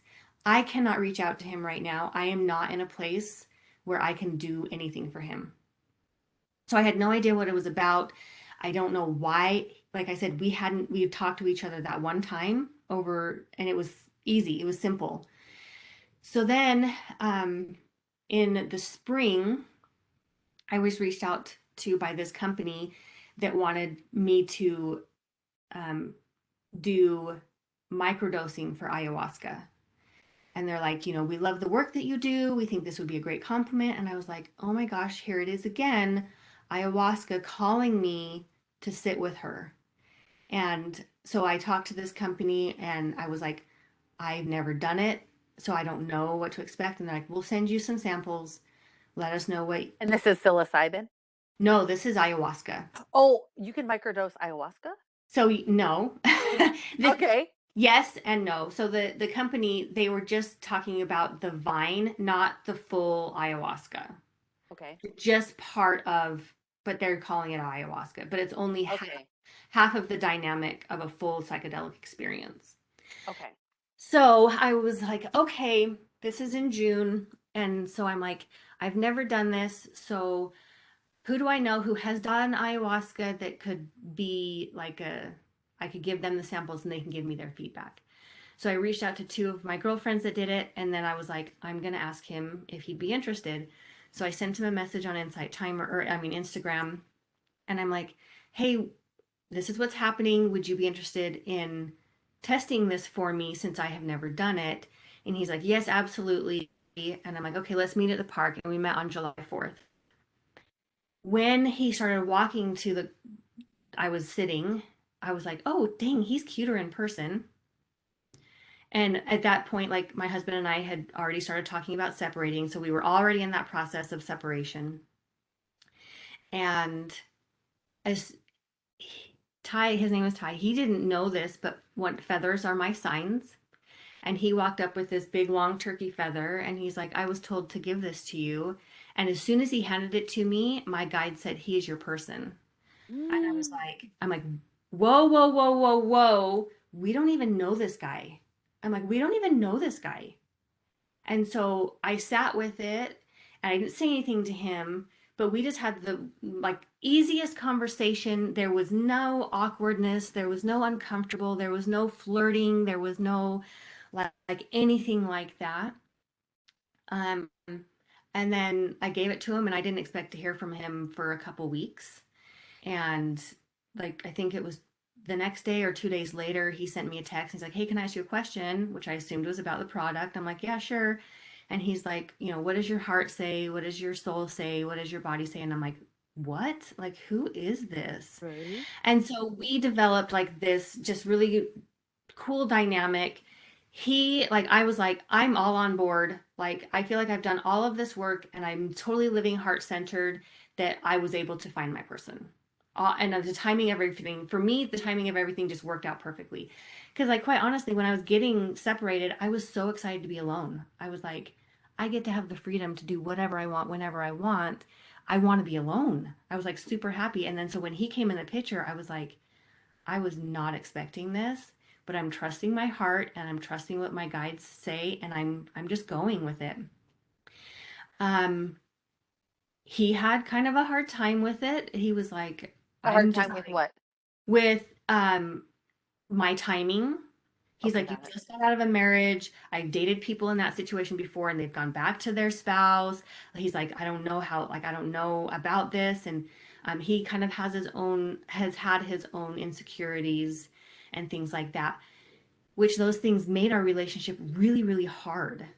And so our relationship has not been super easy. It's been hard and we've had to work through a lot of things. And when I had originally reached out to you, like we had broken up and I was like, but I'm like, why? Like, if you told me that he's my person, why has it been this hard? And why are we not being able to come together? And then, like, on top of it, like, he I don't know how to say that. Like, is he just here to teach me something? Is it like that type of soul contract? Are we truly meant to be together? Part of me doesn't even want to ask these questions because I want to trust in the process, but I want to know what the lessons are so that I we can both move on. Like right now, we are basically back together, but he's made some huge major life changes and shifts. And I'm kind of in this place where I'm like, don't know if I should trust it, believe it. I kind of feel like my feelings have kind of shifted. And so I'm like, what where do I go from here? Because I don't want to keep either of us dragging on if we're not meant to be together. And of course it's 234. 234 is one of my numbers. And I just happened to look up at the time. So Two, two, three, four. that's how long we've been on the call. Oh, wow. Yeah. I just happened to look up and it was 234. I'm like, of course it is. Um, so, and like I said, like anytime I've asked my guides, uh, like this is really hard. This is really hard. Am I supposed to be here? Or are we supposed to be doing this? Um, and one message I got was, this is going to hurt, but it's going to be worth it. And I'm like, well, can't I have an easy lesson in life? I mean, this life's been pretty rough as it is. Like, can't you give me like a sweet, loving lesson that's beautiful and easy? So you guys just trigger each other? Is that kind of what's going on, or? Um, no, like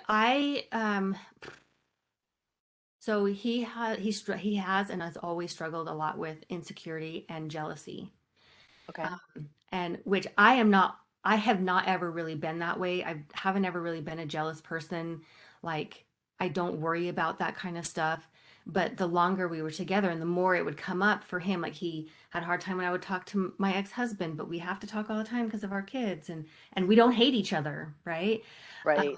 And like if any man like would reach out to me, he would have a problem or like if I happened to look at somebody, there would be an issue. So it was like really, really bad stuff, right? Like that's the littlest things that would cause so much friction. And for me, it was confusing because I'm like, wait a second, like I've stepped into my heart. I am 100% in this relationship. I have zero, like even when we broke up, I was like, I don't want to date anybody else. So I'm good being alone. Like I'm either going to be with you or I'm not, but I'm just good. Um, but so it was like it I couldn't understand why he would feel so worried all the time because I'm like, no, I'm like I'm here. I'm 100% in.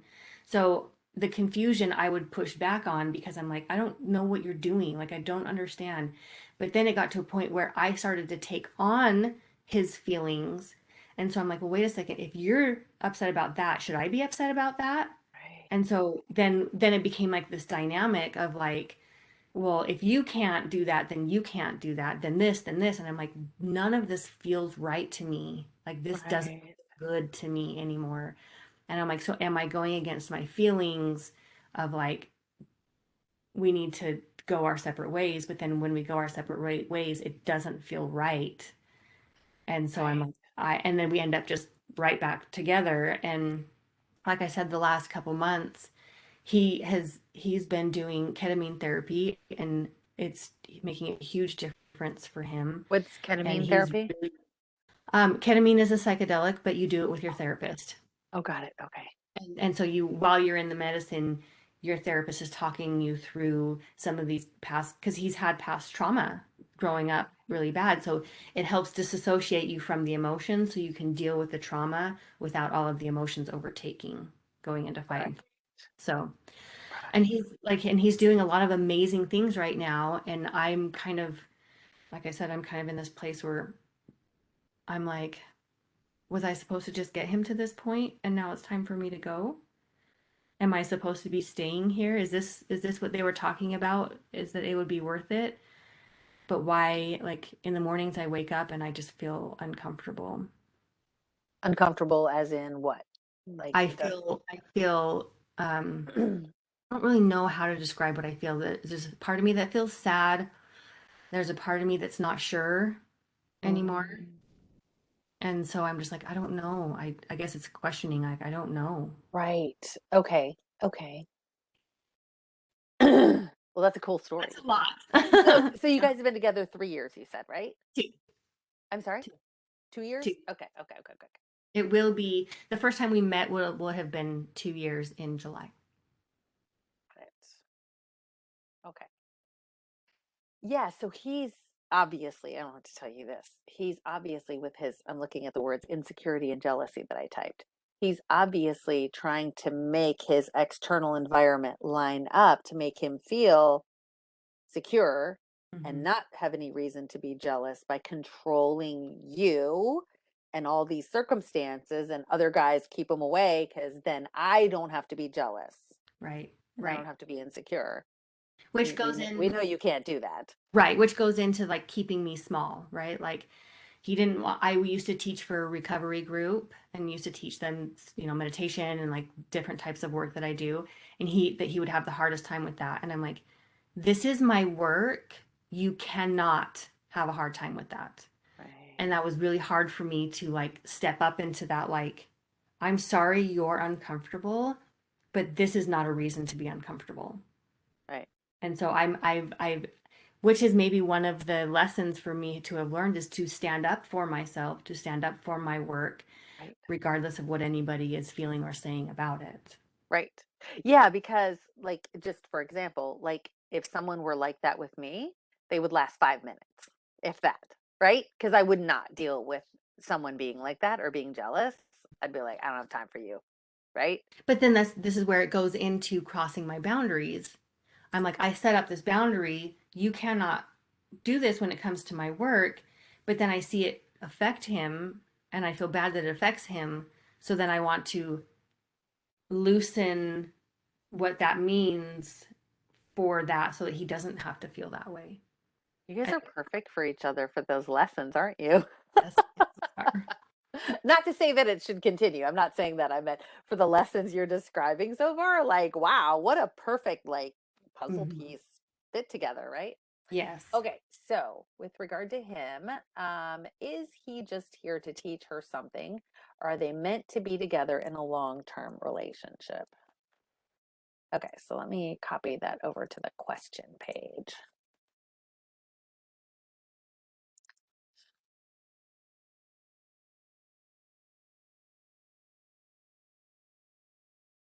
And even like before I met him, I did not believe in your person. I was like, I think there's multiple people for everybody. Like nobody has a person. And so when my Mhm. guide said that, I was like completely taken back. Well, and I think if you were to ask for clarification, it would be this is your person for where you're at right now because it's only the now, right? Right. There is no Yeah. past. Your husband was your person for the past, for what you needed, and to bring your children into the world that you both agreed would be Yes. your children together, right? So he was your person, Yeah. Yeah. but That's he's not your person in the now moment, okay. Yeah. That right? And makes just because this one is your person or was, is in the now moment does not mean he is your person in the next now moment, okay. Yeah. That makes right? sense. Yep. Because that's the only time they live in is the now. Right. They don't live in the past, Right. Okay. right, or the future. Yeah. We think we do. We don't, but we think we do. Our mind thinks that we do live in the past or thinks we live in the future, and we Yeah. can't. So it's retraining us. Okay. Okay. So is that the only question you have about him? Um,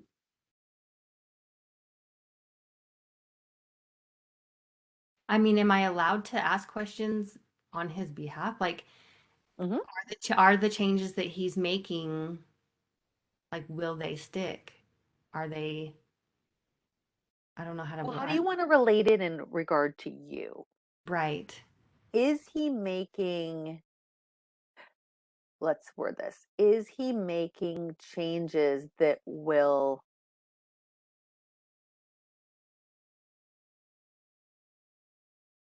help you with learning how to be in your power or something like that? Do you know what I mean? Like, how can we relate it to you? Because his journey is his journey, right? But how Right. does That's it why I'm like, fit I in with, can't ask. yeah, how does it fit Uh, in with you? And I don't mean that you can't ask, his higher self may not tell you, but right. it may not. What is, But what is, what is the question you have right now for him? um, so he is actively working on himself, you said, right? Hmm. Yeah. Okay.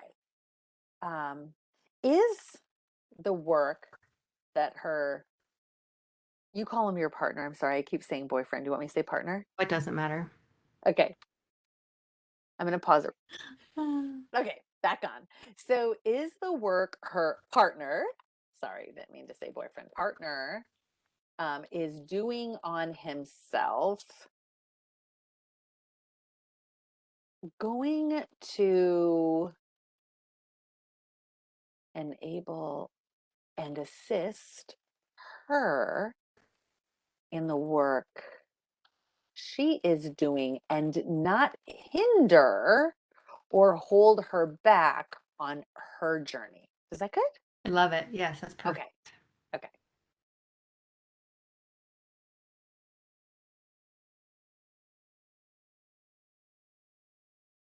And then, of course, there's going to be follow-up questions to all of these. So it just depends on what your higher self says. Then I can follow up and dig. That's why I have to know that backstory. So then I can be like, oh, so him doing the, plant medicine journey with the therapist is that, or whatever, right? Yeah, Okay. So you had the questions about him. Let's see where we're at as far as, I know. Kind of. yeah, we have a lot. Think we might be able to fit a few more, a couple more. What else do you have? And I'm guessing you came up with a little. Oh, we haven't even talked about your work. Gosh, we have to go there. Okay, okay, okay. Let's go there. Um, so I've taught yoga for ever, I guess 18 years, because that's how old my daughter is. Um, and I kind of like put that aside the last couple years since COVID. I haven't taught any yoga. And then when I had my surgery, I really moved into meditation. And so I taught meditation for a long time, which my meditation took me to Reiki, which then opened the whole door of remembering my gifts and abilities. So I've done um, Reiki, I do energy kinesiology, chakra balancing, like Okay, all. hold on. You're going too fast. I can't type this fast. Okay, you do. You do. Okay, so with Reiki, which opened the door to your abilities, to her abilities again, Yeah. and then you do what was? Did you say after Reiki something kinesiology? Yeah, energy kinesiology. So that's like Chinese Okay. medicine, like meridian work and emotions. Okay, and so how did you learn that? I went to school or to a training. So like a 4-year program, or what was that? No, it's just through like a private school type thing, and it was, I think it took 2 years to just get my level one certification. Okay. I'm kind of like that. I like to dive deep and then move on to the next thing. Okay, okay. And so what were you starting to say after energy kinesiology? I like Reiki, or sorry, chakra balancing. I do a lot of like mind, body, emotion work. And then so I talk to people's guides, and sometimes spirits will come through with messages of people who have crossed over. So a little bit of mediumship, although I don't claim to be a medium. It does come naturally in sessions.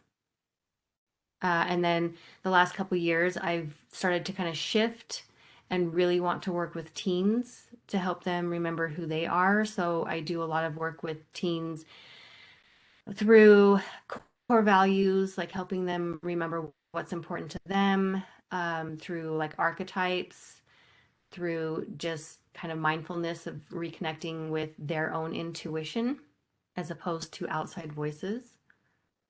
That's a good one. Yeah. And then Peer just, pressure, right?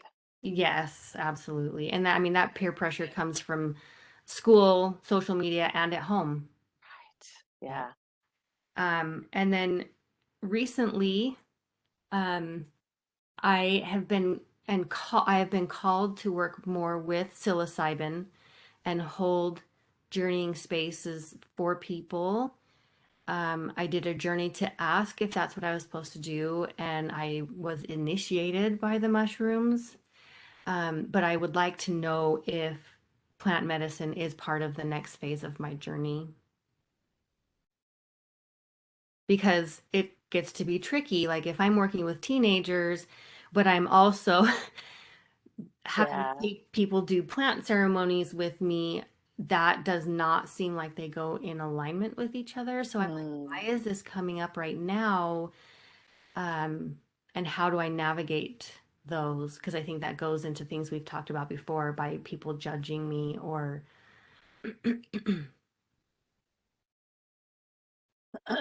okay. And then what does, totally interjecting this here, what does your partner do for work? Does he do this type of work too? Or no, no, he doesn't. He is in like the spiritual community where he's done a lot, like he's done a lot of plant medicine journeys himself to learn about himself. But he doesn't do this type of work. He would like to, but his day job kind of keeps him where he's at. okay. Yeah, and he's So looked, he's in the 3D matrix type of job. Okay. Okay. but even this morning, he was like, "I feel ready and called to move on, and I don't think I can do that with this job." So Oh, okay. he's Yeah. like on his path of searching how to move forward. Right. Okay. And this is what you do for this is your only work, or do you have another job? I do have a like a really part-time job. It's called for a company called Wish Route, and I'm basically an accountability partner over text. So it goes in alignment with what how I help people already. It's just a little different.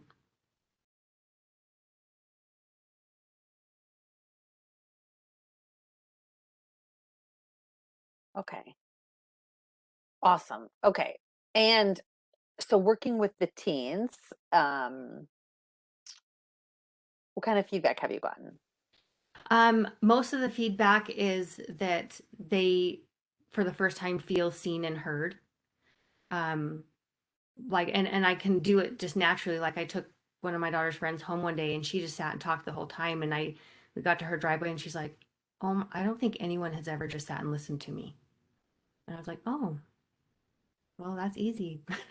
And then people just feel like they can, the, the teens feel like they can be who they are without forcing it now. They feel a little bit more accepting of whether it's what they can do or what they experience or how they want to show up. And it's also helped them know how to move forward in their life. Because a lot of the ones I'm getting right now are my daughter's friends, and they're about to make these big life choices of whether it's college or, I mean, for Utah, it's get married, because so many of them get married right out of high school. Um, but when I help them see like what's actually important to them and how they what their strengths are, um, they're I had one gal and she's like, I'm gonna go do this and then I have to go to school for the next 4 years. And I was like, well, when you say it like that, who's telling you that you have to do that? And so we had kind of talked about it. And then I got to her core values and she was like, oh my gosh. And she's like, now I know what I want to do. And so it totally just like, and she's super excited to now go down this new path as opposed to now I have to go to school for 4 years and I don't even know what I'm going to do. So it just kind of helps them make their own choices about what feels good to them as opposed to what they think they should be doing. Yeah. Yeah. Love it. Okay. So what, if any, questions do you have about that? And I know the combining plant medicine, that was one of them. So let me pull that. Um, Wants to know if plant medicine is the next phase of her journey because that's tricky when working with teens. They don't seem doesn't it doesn't seem like the two of them go together, and how does she navigate those things? Yeah. Let me pull that over to the questions.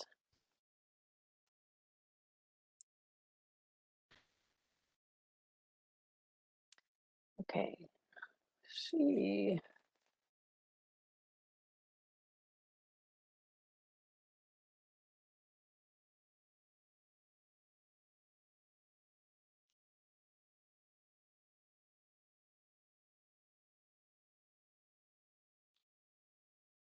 Okay, any other questions related to your work? I think that I don't know if it's necessarily a question or an ask, but like, is there anything? Because I kind of looked through your questions that you had on there, and it was one of them was something like, is there anything, whether it's from a past life or my future self, that I can pull in to utilize now that would make me a better guide for people? Ah, okay.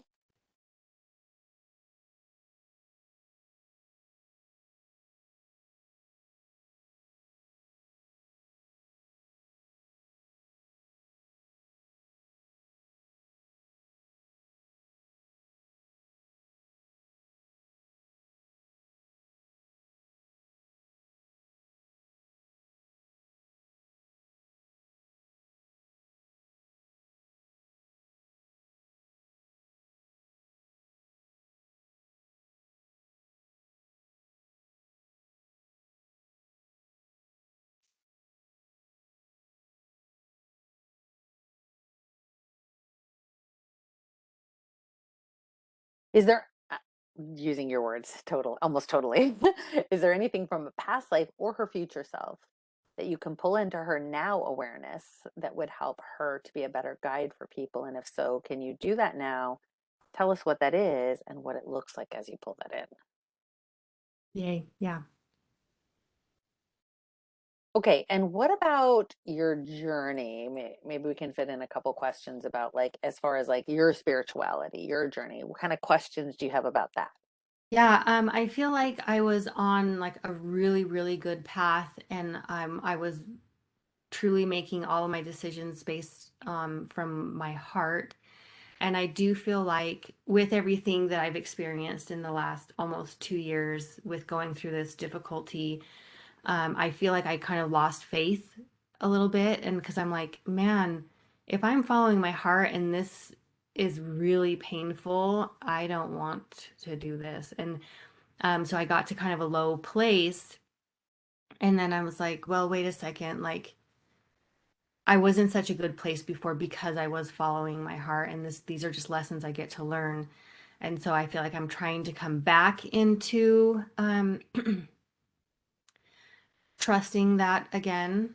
I worked with my angels every day, with my guides every day, and I feel like I am trying to redevelop that relationship right now. So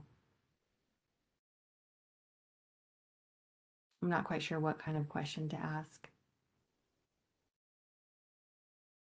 So you said something that kind of made me think of something you said earlier. You said you were in such a good, wait, you were in such a good place before because you were really working with your guides.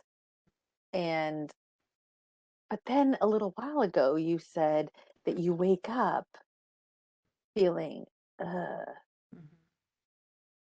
isn't that your intuition talking to you? Uh-huh. And And you just don't want to hear it? Or, I don't know what to do about it.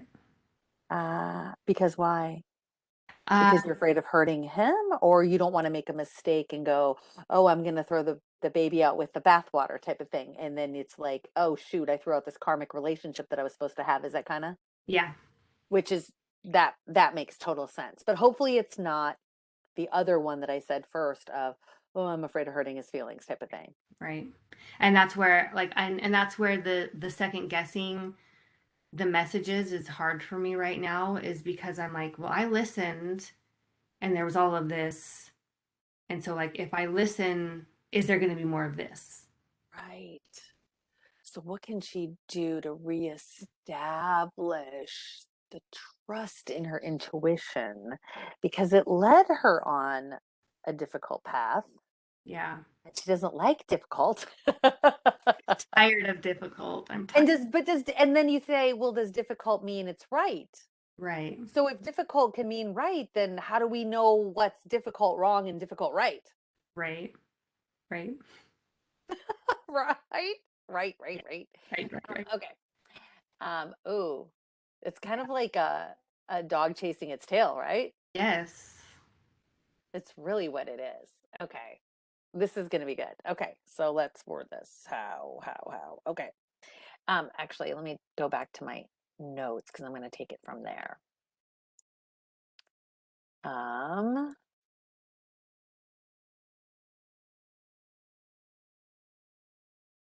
she feels like she was on a good path spiritually and making her decisions from her heart before meeting your partner, right? Right. Yes. Meeting her partner. But since meeting him and having a difficult relationship with him,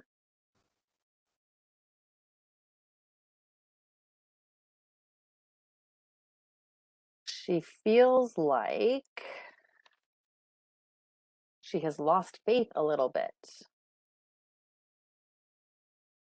And it has brought her to a new kind of low place because she was in such a good place before. What I'm just going to leave it wide open. What can you tell her about this? I love that. Yeah. Super wide open. Yeah. um, not too narrow, right? That we can open it up. And then the second thing you said was this. Let me copy and paste this. She worked with her angels and guides every day prior to meeting her partner.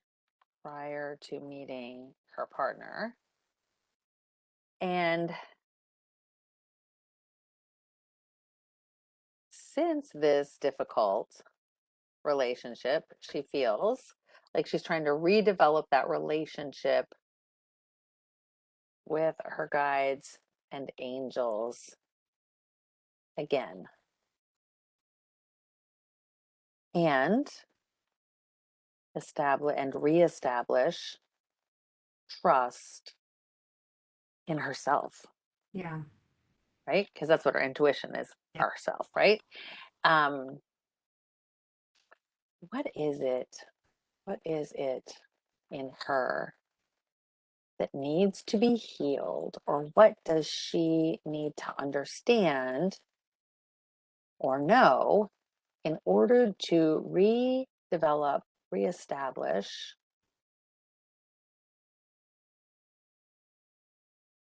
that trust in herself and her intuition?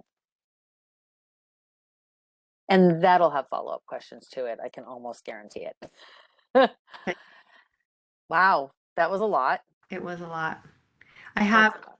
I was just looking at my list of questions. This would probably go back to like medical stuff. I don't know if we can ask it Okay. or just, again, I ask in a different way, but is there anything they can do to help me retain information?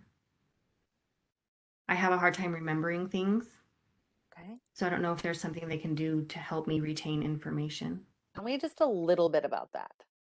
When you Um, say I have a hard time remembering things. yeah, like I mean, like if I even go back to like my schooling for energy kinesiology, like I studied, I learned, I remembered all of those things, and as I go even now to like help people, I'm like, oh, I can't remember, I have to pull out my book. Oh, I can't remember. And so and then there's even like little things that like will happen, and Ty was like, well, don't you remember we just did that last week? And I'm like, I don't think so. And he's like, no, we talked about that last week, or this happened last week. And I'm like, I don't know. No, I don't. And dementia does run in my family, but with all of the meditation that I do, I was also told that I don't have to worry about that. But then there's instances like I can't remember things, or I can't remember things that I've studied or learned. And I'm like, I've done this for so long. Why can't I remember? Why does it not come naturally? Oh, okay. Or is it jumping timelines? Right? What is it? Yeah, like what, like, why can't I Right. retain this information? Right. Okay. Huh. That'll be interesting. Okay. So, you want another good book? Yes, I do. Let me pull up the exact name. Okay. I think I remember the exact name, but let me just make sure because I'm listening to it again on Audible right now. Well, 17 books at the same time on Audible, but we jump back and forth, but who talks about that, right? We're the same type. Yes. And then forget the 25 on my nightstand and Yeah. Yep. that are all a quarter read. um Parallel Universes of Self by Frederick Dodson. And I got it on Audible. I'm guessing he has a paper copy somewhere on Audible, but Frederick Frederick Dotson. Dodson, DOD Okay. SON. And so here, I don't know if you can see on my, it's too bright, Yeah. Parallel Lives book notes. Okay. So I'm walking my dog as I listen to this, right? And my dog gets so frustrated because it's like, stop, stop, stop, stop. Ooh, okay, pause. Okay, I gotta type this note. Like I'm just like constantly, because I don't have anything I can highlight like in my paper books. Right. Here's a few of the notes I have from it. Not to say that these are like anything like, out of this world, new or revelatory, but just some good things that I liked. You can't expect your circumstances to change before you change. The world cannot give you anything of lasting value. It can only reflect what you are giving to yourself. I love that one, right? Yes.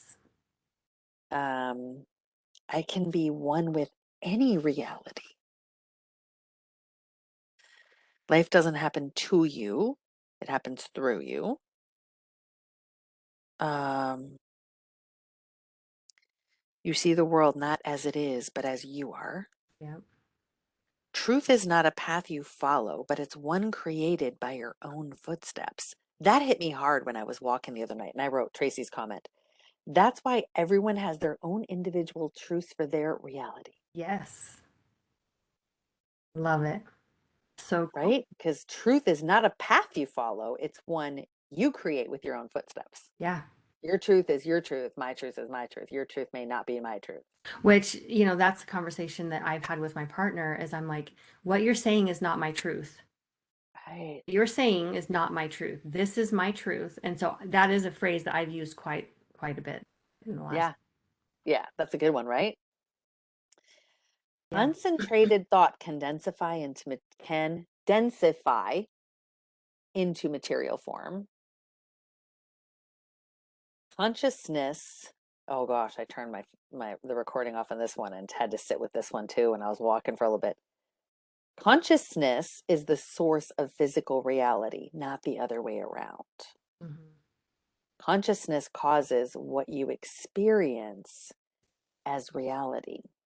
So then I was like, I had to turn it off and I was like, oh my gosh. So that's how, in some of my theta healing classes, we did little experiments where we took our consciousness, our awareness, and just picked an animal in animal theta healing, picked an animal that we wanted to experience what it was like to live as that animal. So I was like, oh, let me try a zebra. So it was taking your consciousness. So I didn't go there in a physical body myself, but I put my consciousness in a zebra. And I was like looking as life as a zebra. And I was like, wow. So when I came back, the teacher was like, okay, I pull it back. And she was like, what was it like? And I was like, oh my God, it was so boring. All I did was eat grass. Hold on, my laptop's gonna die. Hold on one second. Okay. So I said it was so boring. All I did was eat grass. She's like, I don't know what you expected. You know? Right? I don't know. Which is that is the fourth dimension is being able to do that, to Right. travel to a different experience. And then it reminded me of this was early on when I first started meditating, not like right away in the beginning, but one time I was like, I felt led to put my consciousness in a whale. And so I did. And it was the most amazing, incredible thing. And I was just like soaring through the water and like it was just so cool. And I was like, I came out of that meditation going, whoa, what just happened? Because like no one taught me that, like that you could even do that. I was like, I was literally just a whale. Like, Yeah. what the heck was that? That was so cool. So it's like that's what we do too. We're just taking in these different lives and these different bodies, we're just putting our consciousness or our awareness in different bodies. Yeah. But that's not who we are. Of course, we come here, and I'll tell you this, we come here and we're like, no, I am Shandell. Yeah. I am Shandell. When, you know, your consciousness is just here using this body, right? Right. But anyways, I thought that was pretty cool. So I had to ponder on that one for a while. Yeah. Um, what you believe is who you define yourself to be, right? If you believe you're mentally ill, you're defining yourself to be mentally ill, and then you're creating that. Yep. Believe, I should say belief, sorry, speaking it. Belief and thought precede experience, of course. There is no other thing that operates independently of what you believe. That's a good one, right? Yeah. Anyway, it's an amazing book. Yeah. Amazing. Those are types of things that makes my brain start to turn. And I'm like, well, wait a minute. Like, how does that work in this scenario or this scenario? But yeah. Incredible stuff. Okay, anyway, I'm sorry. I got on that sidetrack. So, oh, retaining information. And I said something about maybe you're jumping timelines or parallel realities or, yeah, but maybe not. We'll ask. Okay, let me pull that into a question. I'm actually going to put that down toward the bottom. I don't think it has to necessarily be with the health things. Let's put it up here, down here. She has a hard time remembering things and wants help in retaining information that she has previously learned Mm-hmm. and be able to pull from that information. Yeah. What is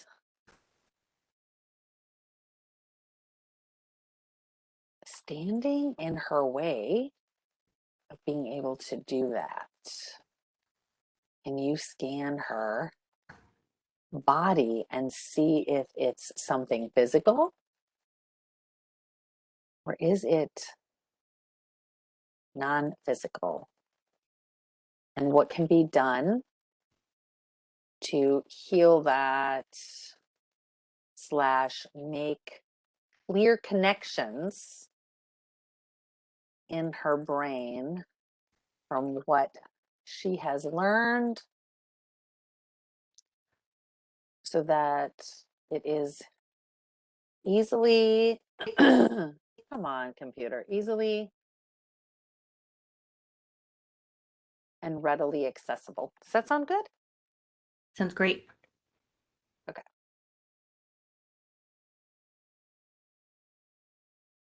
And then if we have time for this one, tell me if you like this one. What are 3 things she could do, homework, that would have the greatest, most beneficial impact in her life, I love it. right? Yes. Super clear and concise. And then the last questions I always ask are, who on her spirit team wanted her to do this session? What did they want her to learn or hear? Why did they bring her here? Are there any other messages, things we haven't covered, that you want to say now before we end this session? And okay, if she takes all of the information from this session and incorporates it into her life, how will her life be different going forward compared to what it would have been like had she not done this session? Okay. So I'm going to add, I don't know why, but I'm going to add any of the messages you, anyone on her spirit team, or any of her ancestors want to share with her now before we end this session. Yay. We won't just limit it. Yes. Okay, that is quite the list. We have a good list, but Yeah. this is going to be amazing. This is going to be amazing. Okay. So, let's end the recording for part 1 and invite everyone to join us back for part 2, where we will jump right in when you are under hypnosis. Okay.